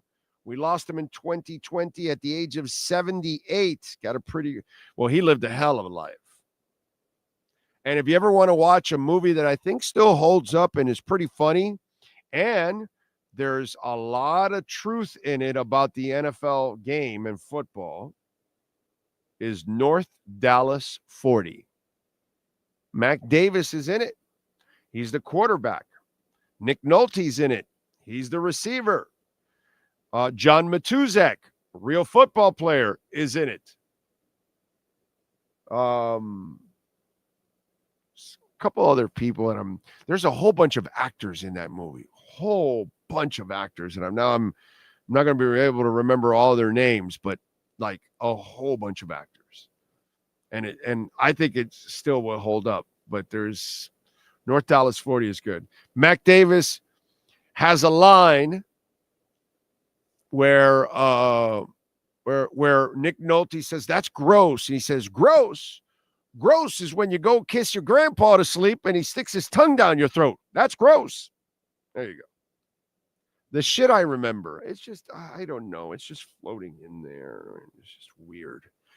Edwin Starr, singer, songwriter, producer, by the way, also, and of course, on War, the band, born on this date in 1942. We lost him in 2003. Richie Havens, American singer, songwriter, and guitarist, born in 1941. By the way, he was one of the opening acts of the Woodstock Festival. Placido Domingo, opera singer, born in 1941. Hey, it's Wolfman Jack. And tonight on the Midnight Special, we're going to have Boston Fleetwood Mac. DJ Wolfman Jack was born on this date in 1938. Happy birthday to Wolfman Jack. Yeah, baby. We got you. 1942. I mean, I'm not bald yet, but I'll get there one day. Telly Savalas, who loves you, baby. Give him that damn lollipop. He was a singer, by the way, besides an actor. He had a number one single in the UK. It was called If. Yep. So Theo Kojak was also a singer, and he was born in 1922. We lost him in 1944.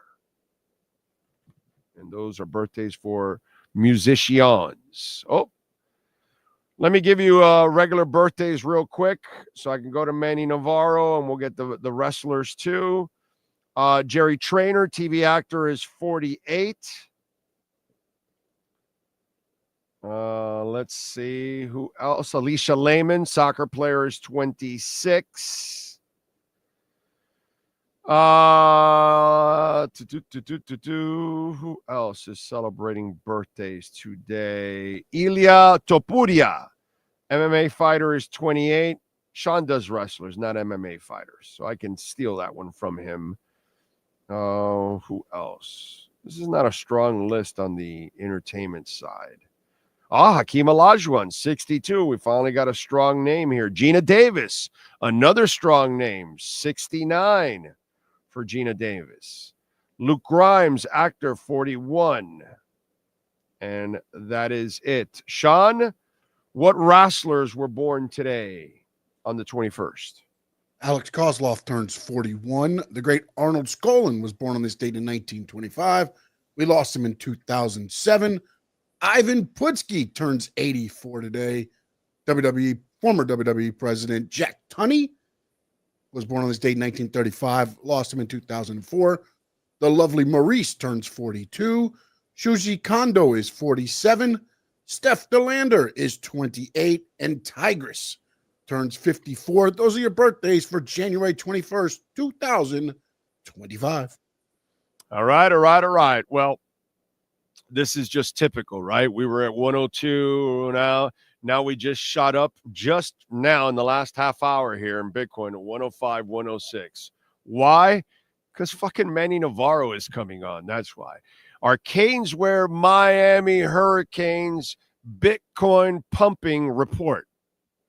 The viewpoint, statements, or beliefs expressed on the following program by the host, guests, or callers are not necessarily the opinions of FantasyXS.com, Media Group Inc. ownership, management, sponsors, or website.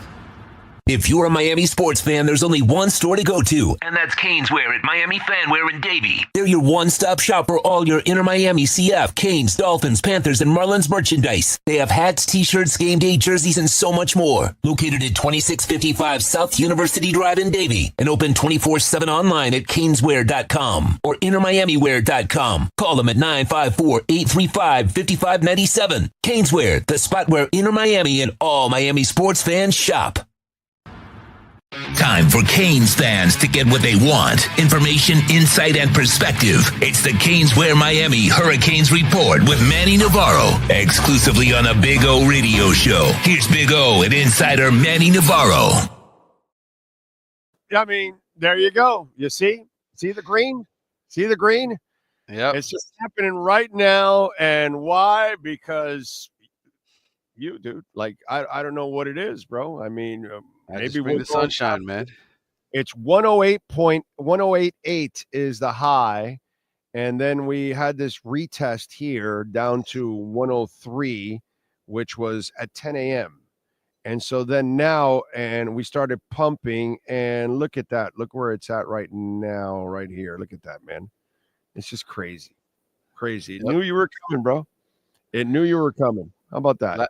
Glad I could provide another lift for you. Well, let's see if we can get a record while we're talking here. That would be impressive. If you could get over 109 while we're doing this, which is a lot of money for it to move, which people don't realize how many millions of dollars it takes to move it that much.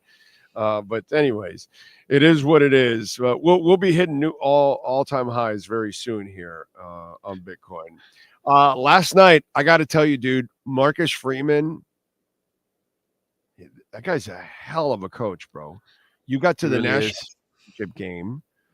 You ended up 3 scores down, and then you still made it a 1-score game with a quarterback that can't pass. Yep. Bro, that's coaching and a half. That dude is a stud, bro. Stud. He is a beast. He really is great at motivating those kids and getting the most of them, and they just know how to win. They know how to keep themselves in games, grind it out. Like you said, it was 31-7, and looked like it was going to be a runaway. And his team, I laid the fucking points, and I said, "Oh, great, it's over. I can go off and go watch something else." And then here goes Notre Dame answering right back, and I'm like, "Oh shit, what's going on here, bro?" You know. And I didn't win the game until the field goal. Yeah, that's when you locked it up. Yep. That's when any of us that laid the points, we didn't lock it down till the field goal.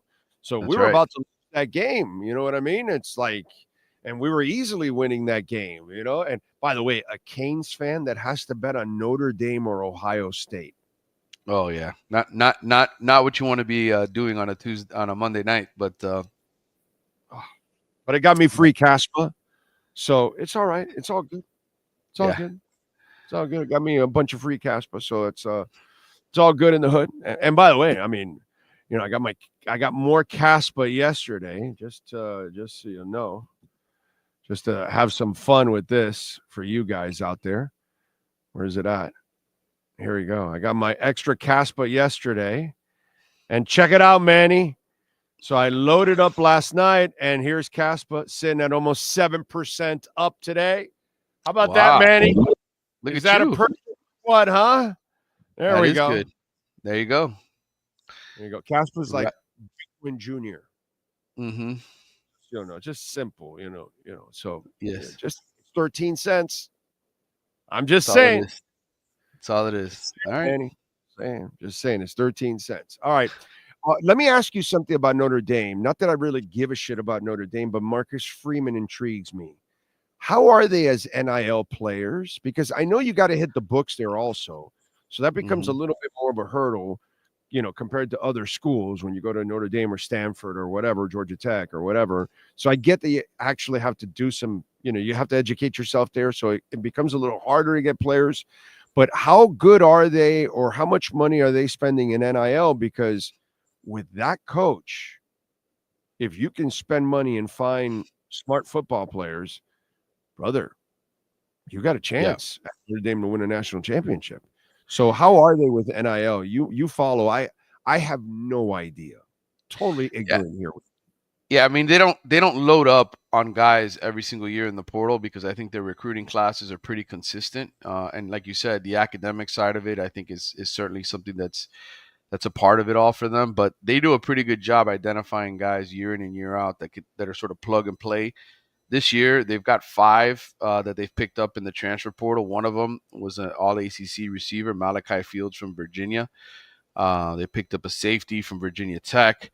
They picked up a cornerback out of Alabama. So they've got a nice little mix there of guys from other Power 4 schools that they'll go out and bring in. But they don't spend nearly as much as other schools do. I think collectively every one of those guys probably makes some good money, but I don't think they overpay. They don't go out and overpay to bring guys into Notre Dame. And I think Freeman, again, look, I was at the Orange Bowl. They got down to their 3rd string offensive line, and they still won that game. So I think it's just a matter of they know how to identify guys that play in their system, and when they are called upon to play, get that guy a quarterback, bro. Yeah, come on, dude, get that guy. They're hoping the backup can be the guy next season. Who came in and he played in the. God, what's his last name again? I forgot what Notre Dame's backup quarterback. I haven't watched the guy a lot. So is he any good? Is he supposed to be a guy that's got Steve Angeli? He's okay. I mean, he was one of these top recruits who signed there and has been developed, year over year. But they have high expectations for him. He did a good job in the short passing game. He came in right before halftime against Penn State and was like 6 of 7 and drove them right down the field. So I think that he's probably the perfect guy to come in and replace Riley Leonard next year, and for them to have a pretty balanced offense next year. Yeah, because to get as far as they got with Riley Leonard, God bless him. He's a tough kid and all that other stuff, but brother, as a passer, he doesn't have it, dude. No, it's just not the guy. You know what I'm saying? And they made it all the way to the national championship. I had no problem him going for the field goal on 4th and 9 with that quarterback and that offense. I thought his explanation was just right on target. It's just you second guess him because they missed the field goal, but that was the right move. I don't know about you. Did you question it? No, because there was still enough minutes in the game to get the ball back, and you had to play defense anyway at that point. So if you turn it from a needing 2 2-point conversions, it's 4th and 9, dude. Yeah, you're at the 10-yard line. You're too far away to really run a good play there, and you don't have the receivers or the quarterback. Take the field goal. I agree with you. At the time when he kicked it, I know they criticized it a little bit on the broadcast, but there were still 10 minutes left in that game, and you're going to need defense to step up and get stops anyway. Your offense is not very good, dude. You take those points right there and then you work from there is what you do. Unfortunately, the kicker missed, but everything else was done fundamentally right, I think. But whatever, it is what it is. So talk to me, coaching search. How's it going for the Canes? Well, I mean, I think they're still looking to finalize what they're going to do at cornerback. They still have another couple position coaches that we need to see what ends up happening there. But I don't think it's going to take very long. Heatherman, I'm sure, has his own set of guys that he wants to bring in and fill out the rest of the staff. But right now, I look, the Canes are in a good position. They got their DC, they got their quarterback. And it's not the end of January. We're not going into February and March wondering what the hell is Mario going to do. So I think they're in a better position now, coming off of year 3, than they were the first couple seasons when it felt like Mario was going through, burning through every interview and pissing people off, and so I think that they'll be fine. I think Jason Taylor is going to be the holdover on staff. You'll have Heatherman probably coaching linebackers. You'll add a defensive line guy. You'll add a couple secondary guys, and go from there. But I think, look, it's a good enough staff. Heatherman is a good enough coordinator with some of the talent that they have on defense coming back to make this a top 25 defense. If his scheme is right, if what he does in terms of player development is right. And I think, there's no excuse for Mario. He's got a good quarterback. They got Beck. They have enough guys on the offensive line and at running back. This should be a good team next year. They just got to go out and prove it. One of the things that I've tried to explain to Dolphin fans that has hurt the Miami Dolphins, and especially the front office, is that if you continue to make coaching changes, whether it's the head coach or your coordinators, then you also have to then change players because you change schemes, you change styles, players don't fit, and then you're stuck with this contract or that. And so I'm wondering on the college football side, with Heatherman coming in, how much of a difference is there in scheme? How much of a change is it, if there's much of a change? And do you see that as being any kind of a hurdle for Miami in transitioning from one coordinator to another? Because that can also be a little bit of a setback too for coaches. It's a great question. I honestly don't know the answer to it because I think Mario has already gone out and addressed a lot of the needs that they had in the secondary through the transfer portal. A lot of the guys they have on the defensive line were young guys that they were developing for the last 2 years. So it's a matter of just seeing, what those guys do based on what Heatherman brings in. And so it's sort of a TBA. Like, we need to see in the spring what kind of defenses he come out with.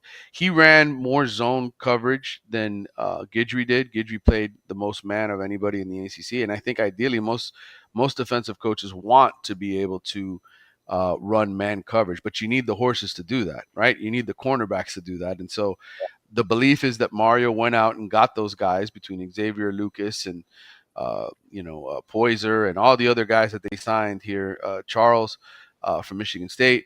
All those guys should be able to come in here and allow them to play a better scheme in from a coverage perspective, and probably a little bit more zone too if you wanted to throw some different looks at a quarterback to throw them off. I think those guys probably know what they're doing. I think a big reason Miami played man is because most of the young guys that they threw out there didn't know how to play zone. They were looking at the wrong keys and covering the wrong guys and running to the wrong area. So I think that that's TBA. But to answer your question in a roundabout way, I expect improvement because I think there's better personnel, and I think you can do more when you have better personnel. Okay, all right. Because I mean, that's one thing that I am looking forward to, and seeing what's the difference between the two, and hopefully there's not one of those situations where he's lacking because he has to then adjust to the talent that he has, and he has to do. Or he's struggling to adjust to the talent that he has. These are things that you don't want to see, overall. What was I going to ask you now that I'm oh yes. Carson Beck. So what are you hearing, bro? Well, since the agreement, and he's coming to town, he's taking pictures, videos on campus, all that other stuff. What are you hearing about the kid? Well, I mean, I think, look, he's a guy who's won, and I think that matters a whole lot, right, to players, right? You have a track record. He started 25 games in his time at Georgia. Should have gotten him into the playoff 2 years ago, didn't because they lost the SEC championship game. Led them essentially to the SEC title this year. So I think from a respect factor, he's going to get that from his new teammates, right? They're going to look at him and they're going to say, hey, this guy's won something. Which is something Cam Ward couldn't even really say when he got here, right? He didn't have any conference championships under his belt or anything of that nature. So I think, once we sort of see who his go-to receiver is going to be, who he establishes that sort of rapport with, we'll get a better idea of what kind of quarterback Miami really has. I think, one advantage Cam Ward had is he had Xavier Restrepo. He had some guys that had produced a whole lot in their career, Jacoby George. And so he had much more veteran receiver core. This group is very young. It's basically CJ Daniels, who's coming over from LSU, and a bunch of really talented young guys, including JoJo Trader. So we will see how that chemistry develops. But they're going to start throwing in the summertime. They'll have all summer to throw. I expect come July, August, those guys should be able to look good together and have some chemistry together. But I think initial responses, well-respected guy in the locker room because of the fact that he's won and proven himself in the SEC. I don't want you to give it all away because obviously that's why we tell you go subscribe to The Athletic. But you had an article there talking about your thoughts on whether the 24 season was a success. Mm-hmm. In my eyes, it wasn't, unfortunately, because of all the resources that you have. You've had more resources than any coach in history of the Miami Hurricanes. And when I look at what Deion Sanders inherited and the progress that he's made so far in a shorter amount of time than you, by the way, now, I have to say that this wasn't enough progress this year. The 10 games kind of sounds hollow to me in a way. There weren't enough quality wins, and you didn't end up with a simple bowl game win. And the fact that Cam went out and you looked so inept after that, that's not a good sign for me. That doesn't make me feel good about 25 overall. So I have to say that the season for me was a disappointment. I mean, I think that's the way most fans feel because of the way it ended, right? I mean, you started 9-0, you were in the top 5, you had a chance to clinch a playoff spot and couldn't do it. Lost 2 road games that you probably shouldn't have lost, and underachieved in a lot of ways with a guy who could potentially be the number 1 pick in the NFL draft. I mean, that's going to be the forever label thrown on Mario for last season.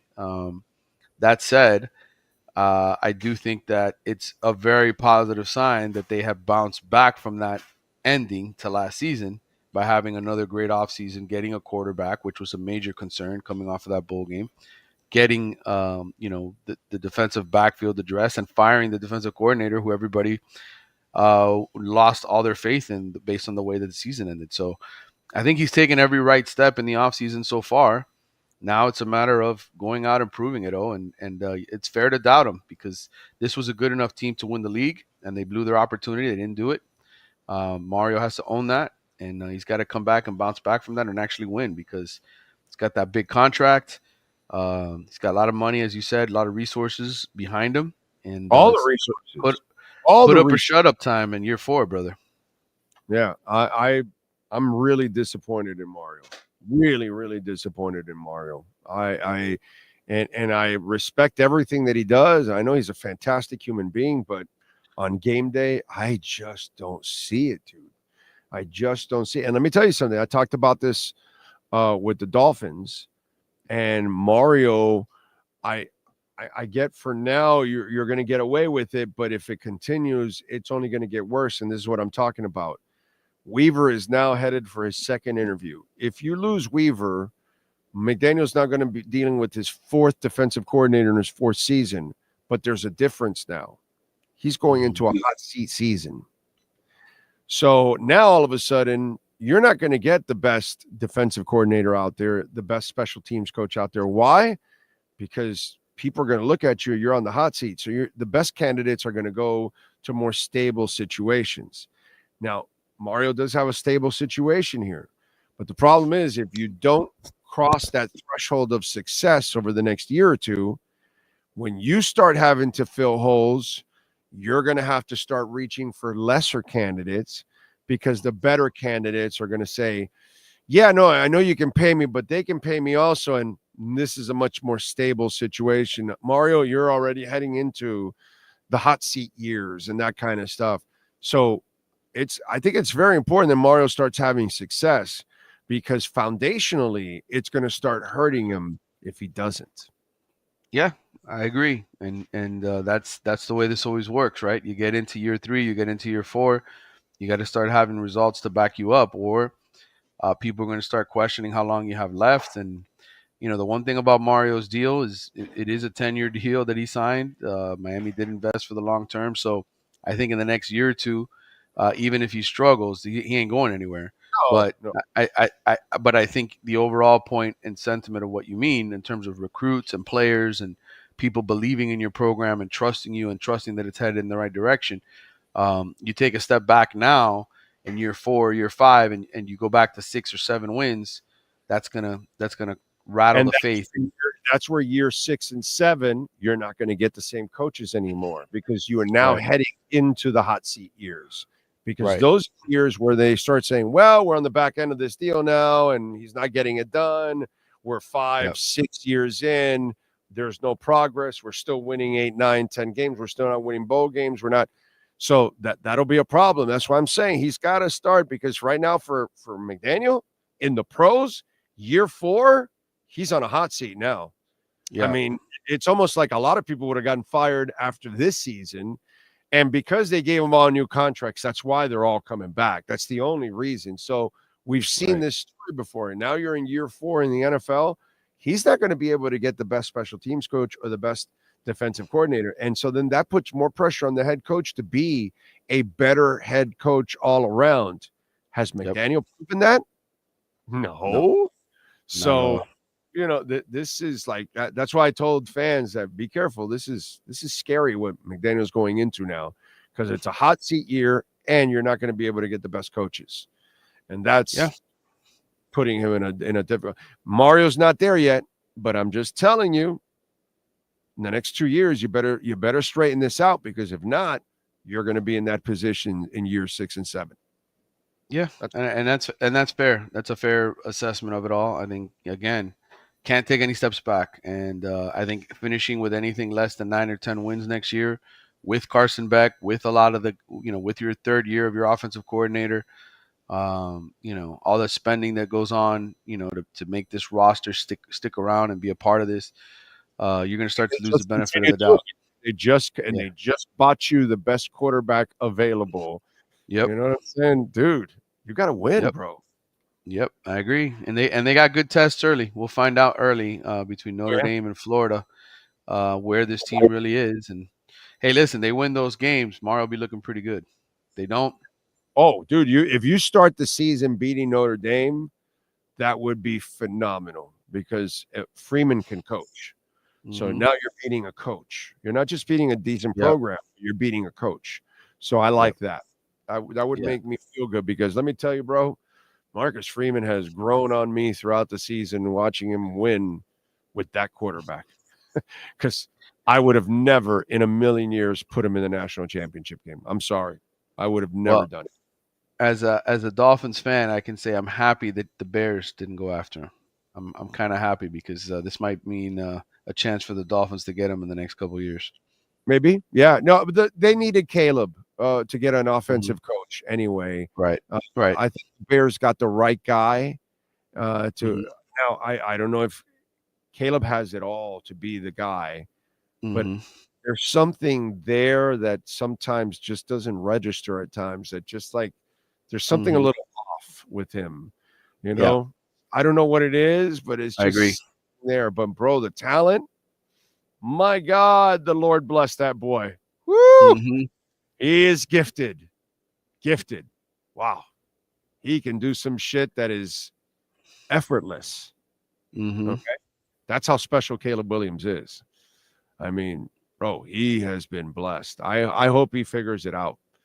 And I hope this guy, Ben Johnson, figures it out. This is the guy he needed. If he can't figure it out with Ben Johnson, then we know it's his problem. You know what I'm saying? Right. For sure. It is. All right, man. Follow him on Twitter, Manny_Navarro. And what do you got going on in the Athletic so they can check it out again? Yeah, I'm going to be doing the winners and losers of the 12-team college football playoff for tomorrow. I'm writing that column up now. I'll be having the winners and losers of the transfer portal as well later in the week. So plenty of off-season content to get you rolling into the off-season and what's next, which is spring football probably at the beginning of March, middle of March. You fully recovered? You're good? Almost there, brother. Still got that cough, still got some wheezing, but the fevers, the headaches, all that stuff is gone. So I'm feeling better. I'm back to work this week. I took all of last week off to try to recover from this thing, but feeling better. Thank you for asking. You got it, my bro. You got it. Always in your court. All right, my man. We will catch up on Friday. I appreciate you. Talk to you soon. You got it. Don't forget, folks, Caneswear, 2655 South University Drive in Davie. Use our code BIG010. You will get 10% off anything in the store. And even online, you can get the 10% off, but you can also get free shipping if you order over $99 too. So you don't even have to go to the store. But if you go personally, go say hi to Brett and all the great people out there and Jeff and all. They're amazing, man. They will take care of you at caneswear.com. Welcome to Caneswear. New store, new items, same great experience. Family owned and operated since 2010, Caneswear has the latest merchandise from the Miami Hurricanes, Miami Dolphins, Florida Panthers, Inter Miami CF, and more. Come visit us at our store in Davie on University Drive, just south of 595, or online at caneswear.com. Caneswear, the spot Miami fans shop. Yeah. It's the spot where Miami fans shop. God, I love that place. There's so many good things. You want to get something for the Heat or the Dolphins. That the Heat hat that I got recently. Is it here? Or if I put it away? Oh, there it is. Oh, I just got this one at Caneswear. This is my favorite Heat hat that I've bought lately. It is such a cool hat, super comfortable. And by the way, you can get 10% off this hat or any hat that they have there at Caneswear. You know, got my this one. I believe GP Trap Hewitt bought it at Caneswear and gifted me one of my Inter Miami hats. So lots of hats at Caneswear, everything. Even Marlins. They even have the sorry-ass Marlins.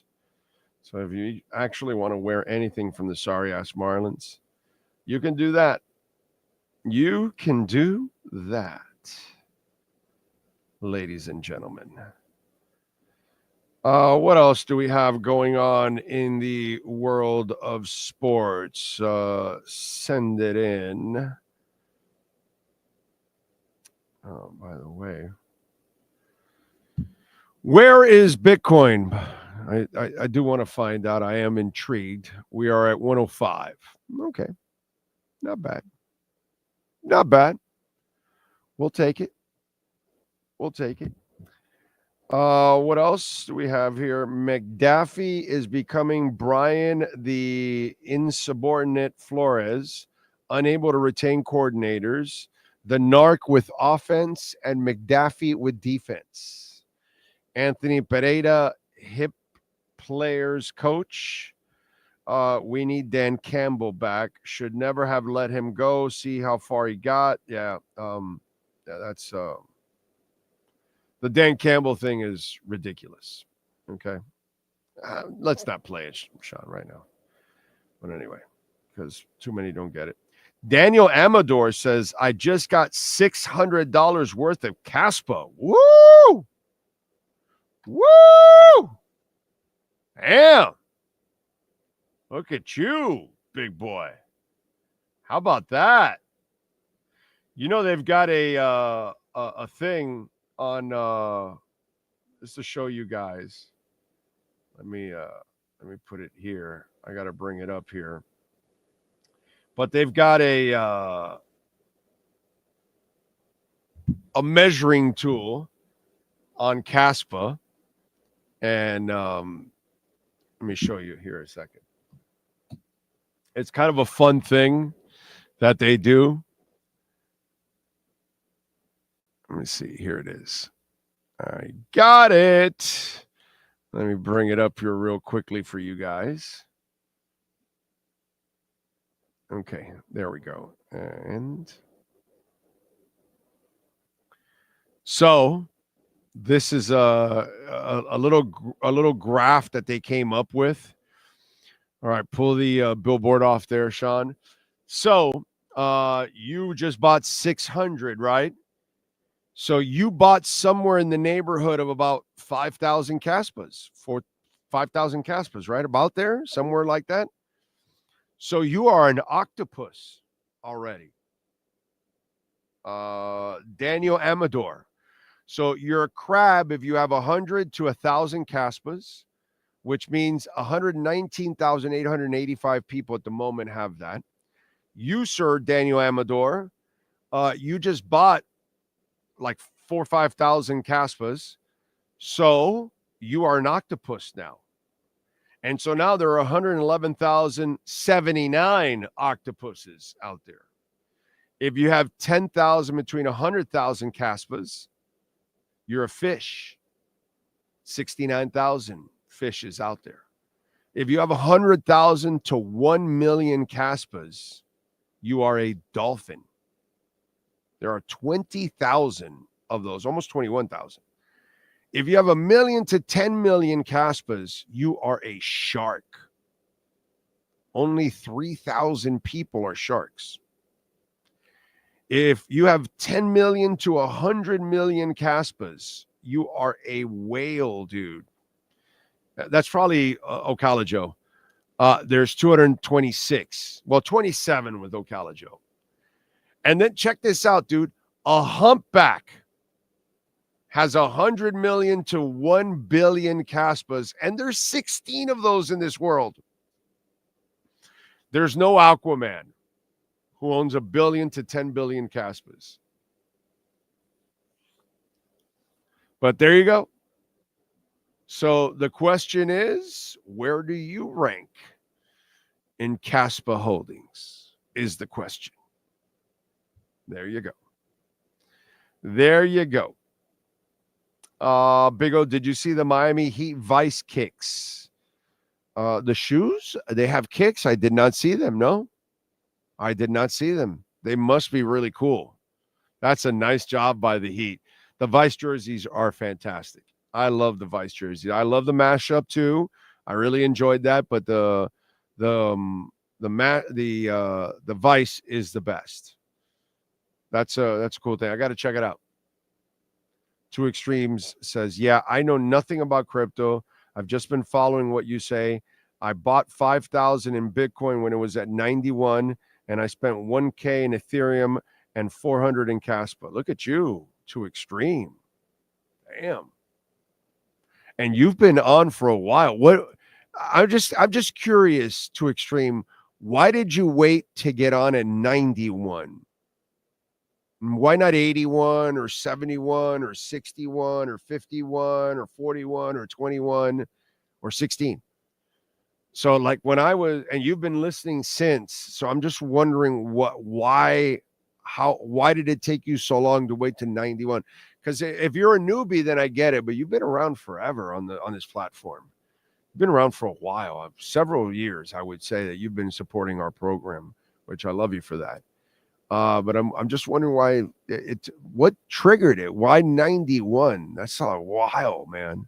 Still early, by the way, which is the amazing part that people don't realize. But I'm just wondering, like, what triggered it? Well, why 91? That would be interesting. That would be the interesting part of why. Why 91? You know?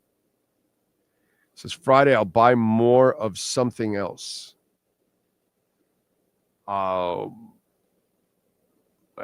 you should keep buying. You should not stop buying Bitcoin. I don't think you have enough Bitcoin.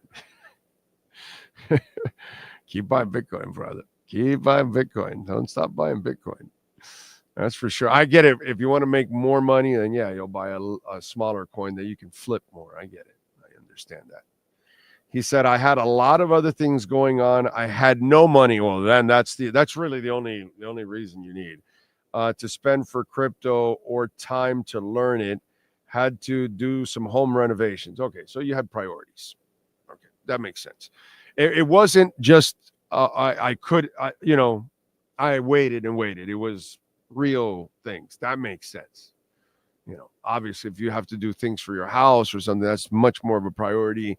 And of course, if you don't have the money, then if you don't have the discretionary income, then that's the number one, reason that anybody. But the only reason is I'm thinking like I had the money at 51 and at 41 and at 81, but I waited to 91. That's what I wanted to know, if that was the case. Like why? What triggered it?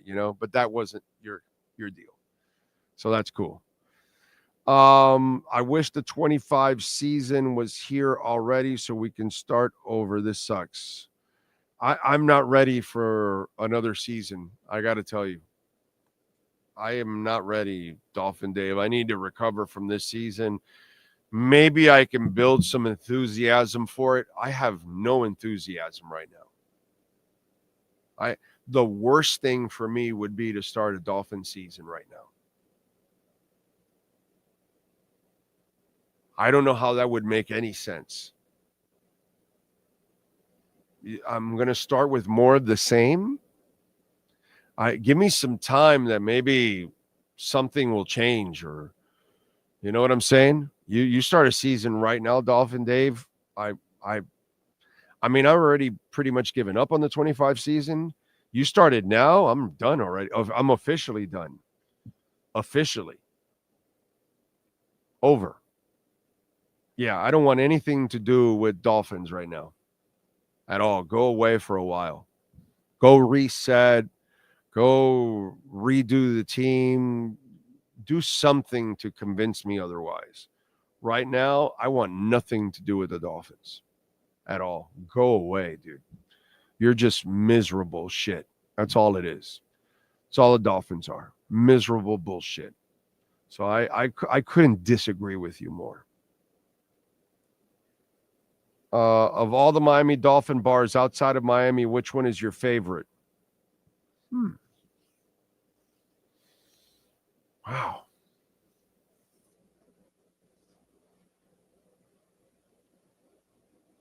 It's a good one, bro.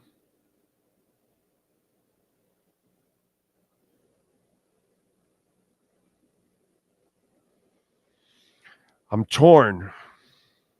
I love Tortugas. It's a Dolphins Canes bar in Flagler Beach.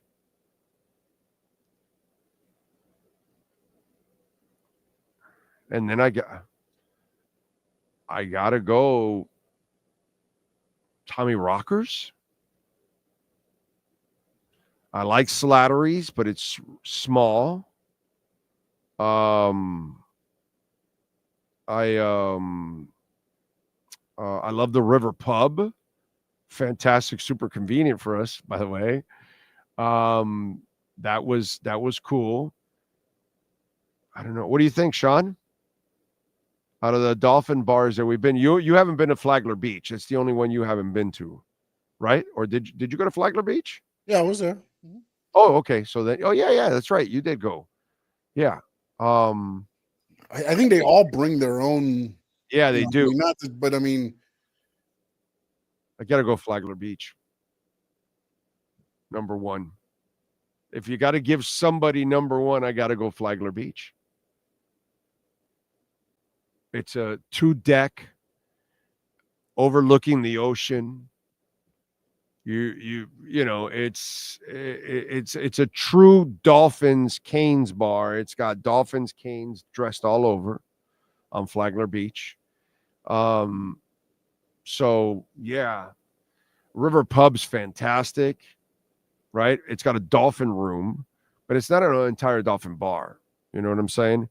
And it's a small place. I think Tommy Rockers does an excellent job, but it's also a Raiders place too. So it's Dolphins and Raiders. Slattery's it's a Dolphin bar, but it's small. You know what I'm saying? They all have their own little thing, like Sean says. They're all cool in their own way because, dude, you're at a Dolphins bar outside of South Florida. So that in itself is cool. But if I have to like lay the law down, yeah, I gotta go. I gotta go Tortugas, bro. I gotta go Tortugas because it's just classic, dude. You know, TVs everywhere, super comfortable, huge, 2 floors, and you're on the water, bro. You can't beat that. You can't beat it where you're doing a show and you're just overlooking the ocean. Can't beat that. Can't beat that. So that would be. I haven't been to every Dolphin bar in the world. Okay, so but the ones that I've been to, I'll probably go with Tortugas. Let's see what else do we have here.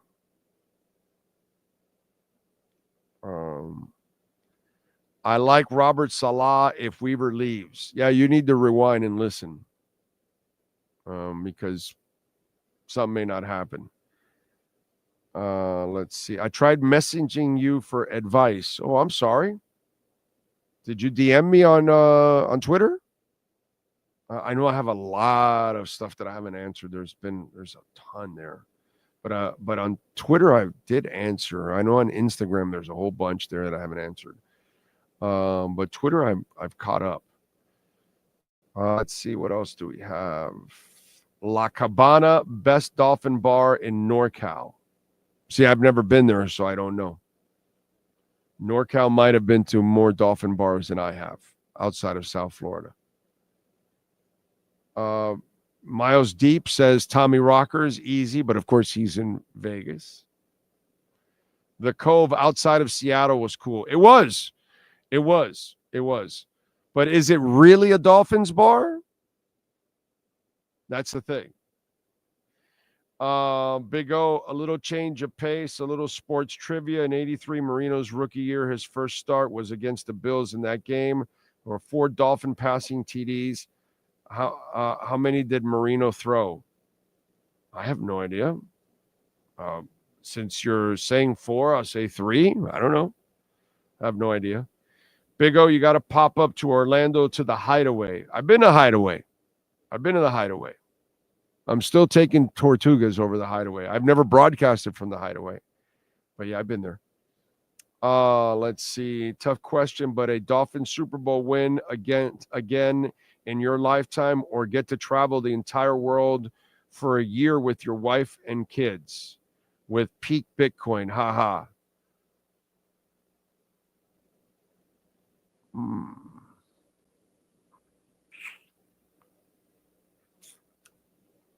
Yeah, I'm probably going to go with a Dolphins win.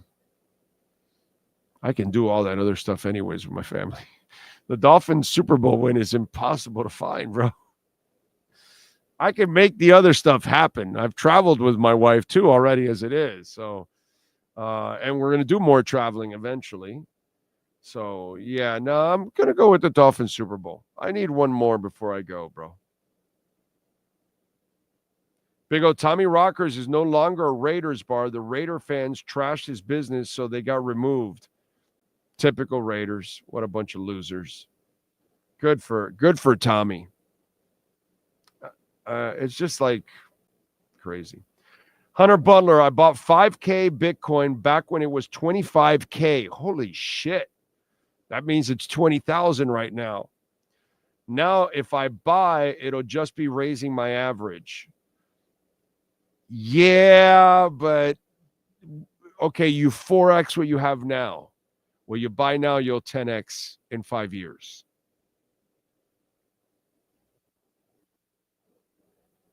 Still makes sense. And by the way, you stopped buying at 25. Why didn't you buy at 30 and 35 and 40 and 50? Because you would have been still 3Xing or 2Xing. You know what I'm saying? So I personally, I wouldn't have stopped buying if I was you. But that's just me. It's only going to grow. And if you obviously, which one of the things I love about what you did is you've got a long-term view on it, So I don't know. Big O, any reason for me to be confident next season? None. For the Dolphins, I have none. I have zero confidence. Mike McDaniel gives me no confidence whatsoever. I have no hope for the Dolphins next year. Sorry. I'm not the place for it right now. They're going to have to do a lot of stuff in the offseason to convince me of anything different. My answer, travel the world. Frankie Fresco, Sean at O, will be Britt Baker still be in AEW or leave? Well, what do you think there, Sean? I think Britt Baker is going to stay in AEW. But, that's just me. What do you think, Sean? Not so fast, my friend. Oh, my God. Yes. No, I think she's done. At least listening to reports. But we will discuss that tonight, 7 p.m., Squared Circle Digest on the Stanley Media House Network YouTube channel. Check it out. There you go. Go check it out. Get some wrestling talk. Dan wasn't ready to be a coach in 2015. LOL, this fan base, patience. We would have ran him out by 17. I know, Justice, but, some people like that stupid silliness. And, we should have kept Dan Campbell. He wasn't even close to ready. It's just people are not smart, and they'll figure out that he had to go to Sean Payton to, learn from a real coach on how to be a coach and all that. And then he was ready.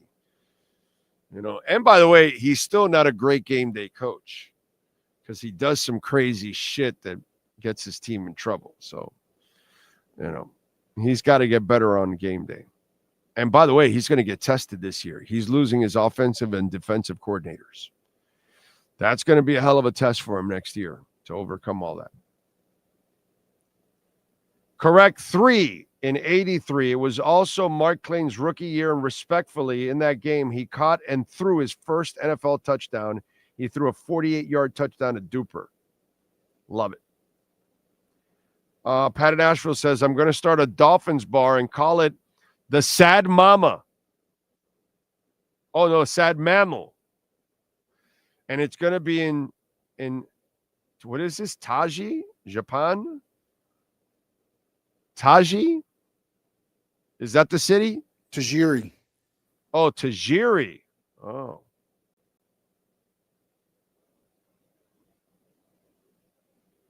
I don't see an R there. Wow. No, you may be right. I just know of Tajiri, so that's why I thought it was automatically. Oh, you military dude. Yes, you probably went there. Okay. So he meant Tajiri, Japan. It just says, I don't know what it says there. It has like 3 eyes. Or 2 eyes in the, no, it's 3 eyes and a J. That's a lot of dots there. Anyway, it's kind of small. That's why I'm having trouble reading it. War Ego. Oh, been a while. Rebranded. Kept the JP part, obviously. Going back to get my master's at Lock Haven University in sports management. When I graduate, got to learn this Bitcoin info from you. Okay. Listen to the Crypto Bro Show. There's plenty of episodes there, so you can get educated. What were you going to say there, Sean?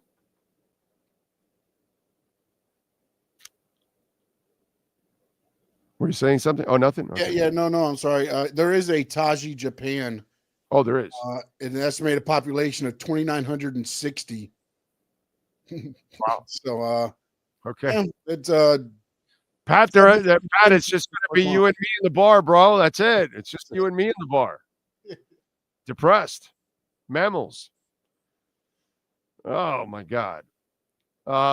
Let's see what else. Too extreme. I wouldn't mind a Jack Del Rio or Rex Ryan as defensive coordinator. You know, Jack Del Rio's coaching like in France, right? He took a job. Here it is. This was from Friday's show. Jack Del Rio was named the head coach of the Paris Musketeers of the European League.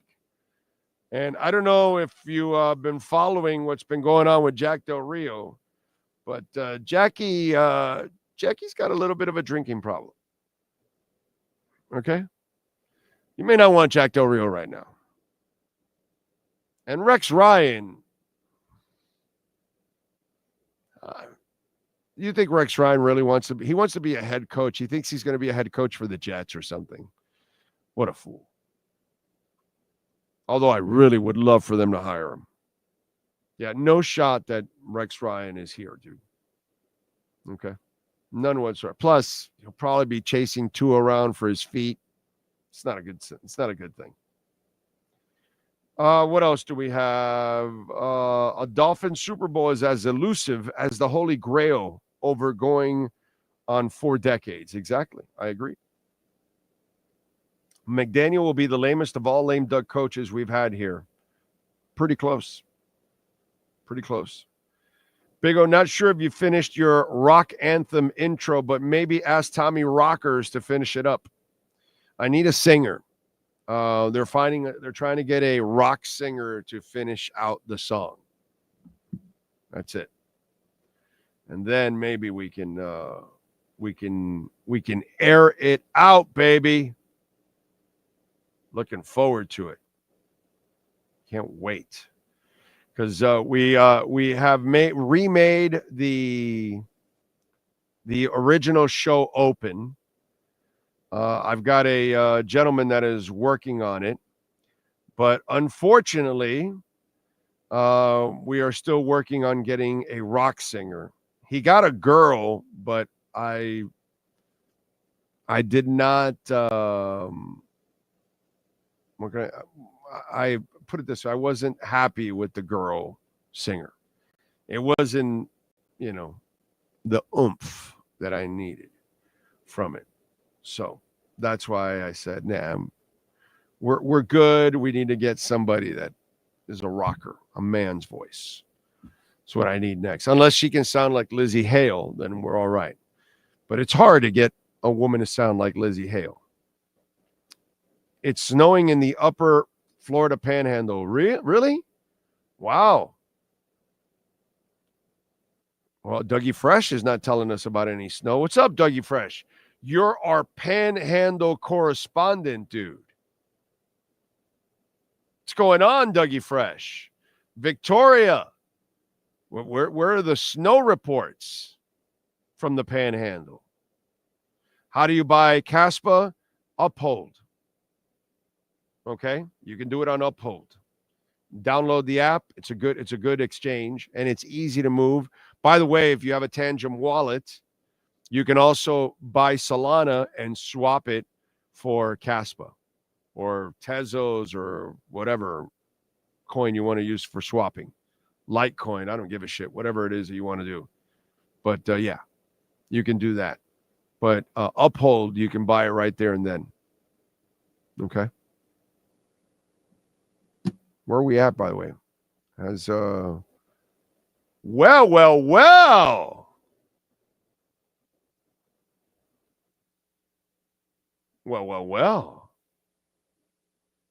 We got Casper's crossing the 14-cent mark, up to almost 9%. Look at that. Nice move. Let's go, Caspa. Let's go. I really don't want it to go up. I really wanted to go down, actually. So, keep it in a buying zone for me. I keep buying and keep buying. I mean, it's still in a great buying zone, I think, right now. But I always want to buy it cheaper, About that. Caspa moving up in the world. How about Bitcoin? We are over. Well, it went back down to 105.6. Said 106 for a moment there. Okay. All right. Looks like you people are moving the market now for Caspa. Okay. Maybe I should stay quiet and not mention it. Like we really move it, don't we? What else do we have here?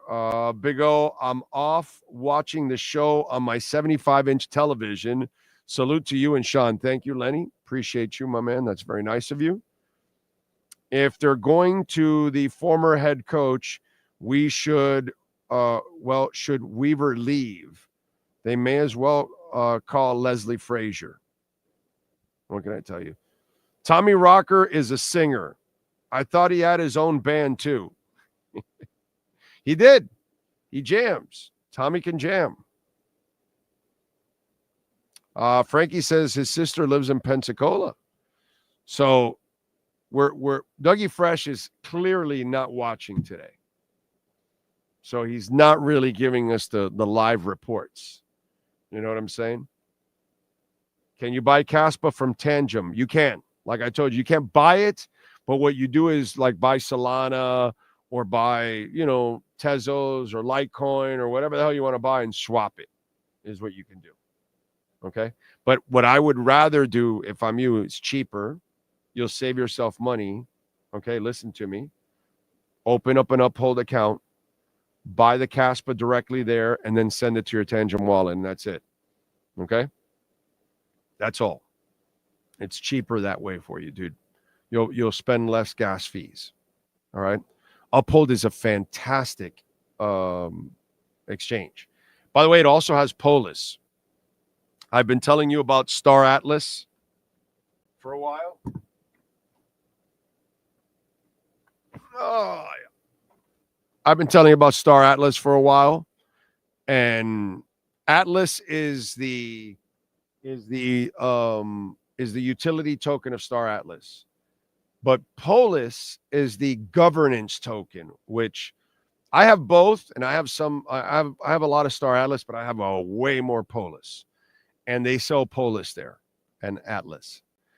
So I buy my Polis there too now directly, and send it over to my Tangent wallet. They have a whole bunch of coins on Uphold that you may not find in other places. Okay. By the way, for you idiots out there, they added the Trump coin on Uphold. If you want to buy that stupid coin, whatever. Do your homework. Let's see. All right, Pat, I will Google Taji Dolphins. I already did it. And what's the deal? Apparently they have a little bay there, and they bring all the dolphins in and all small mammals and just take care of them there. Okay. All right. That's funny. And then send them out to dolphinariums and everything else. Okay.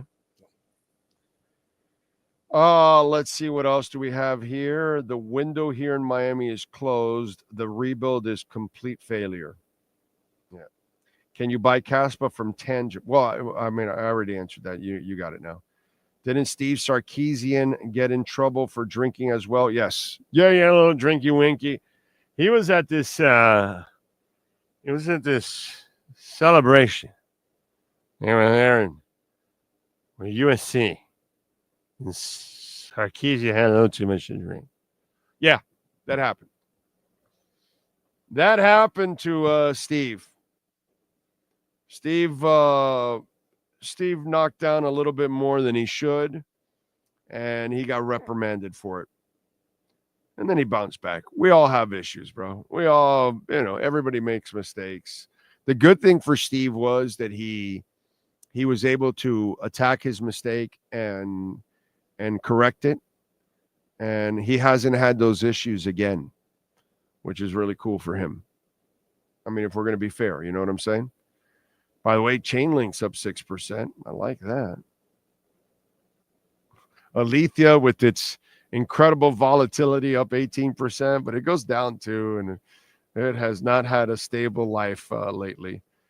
Bitcoin's at 105.6. Not bad. Not bad, ladies and gentlemen. Not bad. Good stuff to see it bouncing back. Imagine Big O doing a show drunk. Will you be able to tell if I'm drunk or if I'm just acting like I'm drunk? By the way, Caspa is now up 10%, 10.83%. I don't know anything about this stuff. The hell is this crypto stuff? Huh? What is that? Like if the government's going to really regulate it and create a reserve or anything like that. I mean, crypto stuff is fake, isn't it? You guys are a trip. You guys are a trip. By the way, our friends at Sloman's Home Security are ready to protect you. We're in like 14 different states, folks. They've been protecting Americans for 100 years. Heating oil, too. They do it all, man. Listen, 1-800-ALARM-ME right now. Sean is a witness, a user. I am a witness, also a customer. And we've got cameras everywhere. Actually, he doesn't do it, but we have cameras inside the house and outside the house. We have 4 dogs, bro. So I have these 2 big-ass dogs that roam the house. I got to have cameras inside the house when I'm not here. I got to. You know what I'm saying? I got to know what they're doing. Anyway, so what you love about Sloman's Home Shield, you got that doorbell camera. It's a beautiful thing. You know, everything's going on. You can have a camera for your backyard, whatever it is. It's a beautiful thing. Even if you have kids, by the way, or family members or older family members, the cameras help inside the house too, man. Listen, Sloman's Home Security understands the importance of security. That's why they're offering a free home security system with free professional installation when you use their low-cost central station monitoring. And the free system includes the panel, the keyboard, up to 10 door contacts, window decals, lawn sign, professional installation, lifetime service, communication device, and backup battery. Sloman's Home Security offers custom, top-of-the-line home security systems that are designed to detect intruders, alert the authorities, and give you real-time updates right to your smartphone. And with state-of-the-art central station monitoring center, you'll have 24/7 protection from any threat. Call them 1-800-ALARM-ME and tell them that Big O sent you. You'll get a free doorbell camera. So tell them 1-800-ALARM-ME. Get that system ready, baby, with Sloman's Home Shield. By the way, you can go check out our interview with Ira Winderman yesterday, talking about the entire Jimmy Butler situation. And one of the things that I got into it with Ira, and not that he disagreed with me or anything on this, but it was a great conversation. But I just want to follow up on the fact, because I didn't do it on its own. And I think that the Miami Heat, and especially Mickey Arison, is dropping the ball in this situation, and he is hurting his basketball team, and he is hurting the head coach. He is making life incredibly hard on all of them for no reason at all, because money is not a reason. And Ira reiterated many times yesterday that Mickey Arison feels because he's paying you, well, he needs to go get his money's worth. Well, you haven't gotten your money's worth for over 2 years, Mickey. He doesn't try. He hasn't tried since he has returned. He's not trying to play. He's disrupting the situation. But because of your cheapness, you keep him on the court. That's what Ira tells me. That because you're paying him $500,000 a game, well, then you're going to put him out there on the court. That's a cheap-ass approach. Okay? And for a billionaire, just want you to know, it doesn't come off well. You made the mistake. You shouldn't have given him an extension in the first place.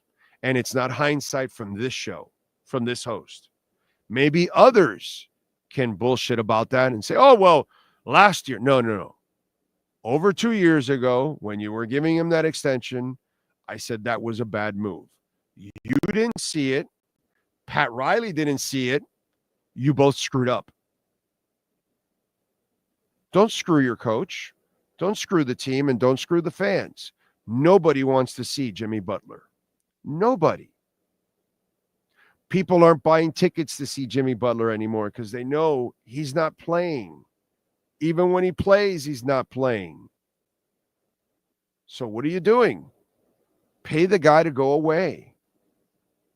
It'll be much more fun to watch the young guys grow, win, lose, go through bad times, good times, but I'd rather have fun watching Khalil Ware and Bam play together along with Tyler and Jaquez and Jovic and all that, and I want to see them succeed or sink on their own. To me, that's exciting because there's something there to build on. Or I want to find out if there's something there to build on. But this approach is a disruptive and an incredibly cheap approach.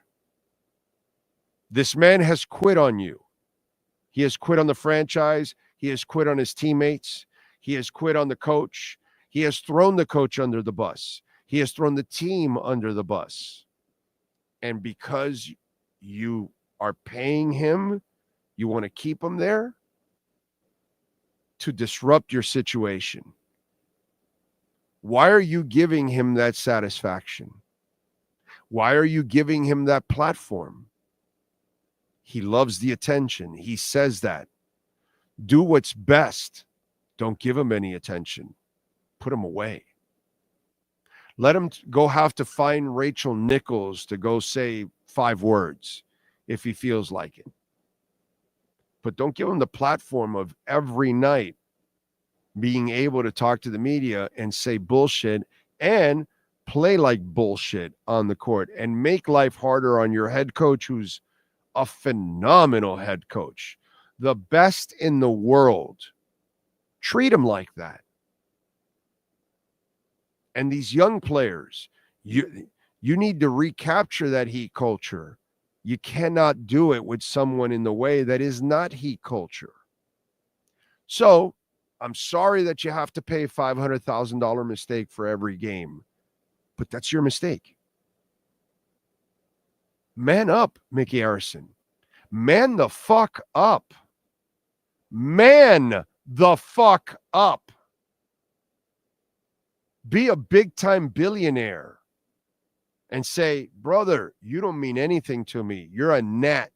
Get out of here. The Heat, these players, Pat Riley, Eric Spoelstra, the fan base are more important than Jimmy Butler. That's it. Pay for the distraction to go away. Don't pay for the distraction to create more distraction. And with that, I say thank you to David Furones. Thank you to Manny Navarro. Thanks to all of you who tuned in. If you send in a super chat, thank you very much. We appreciate it immensely. Cash App, Venmo, or PayPal, great way to support us.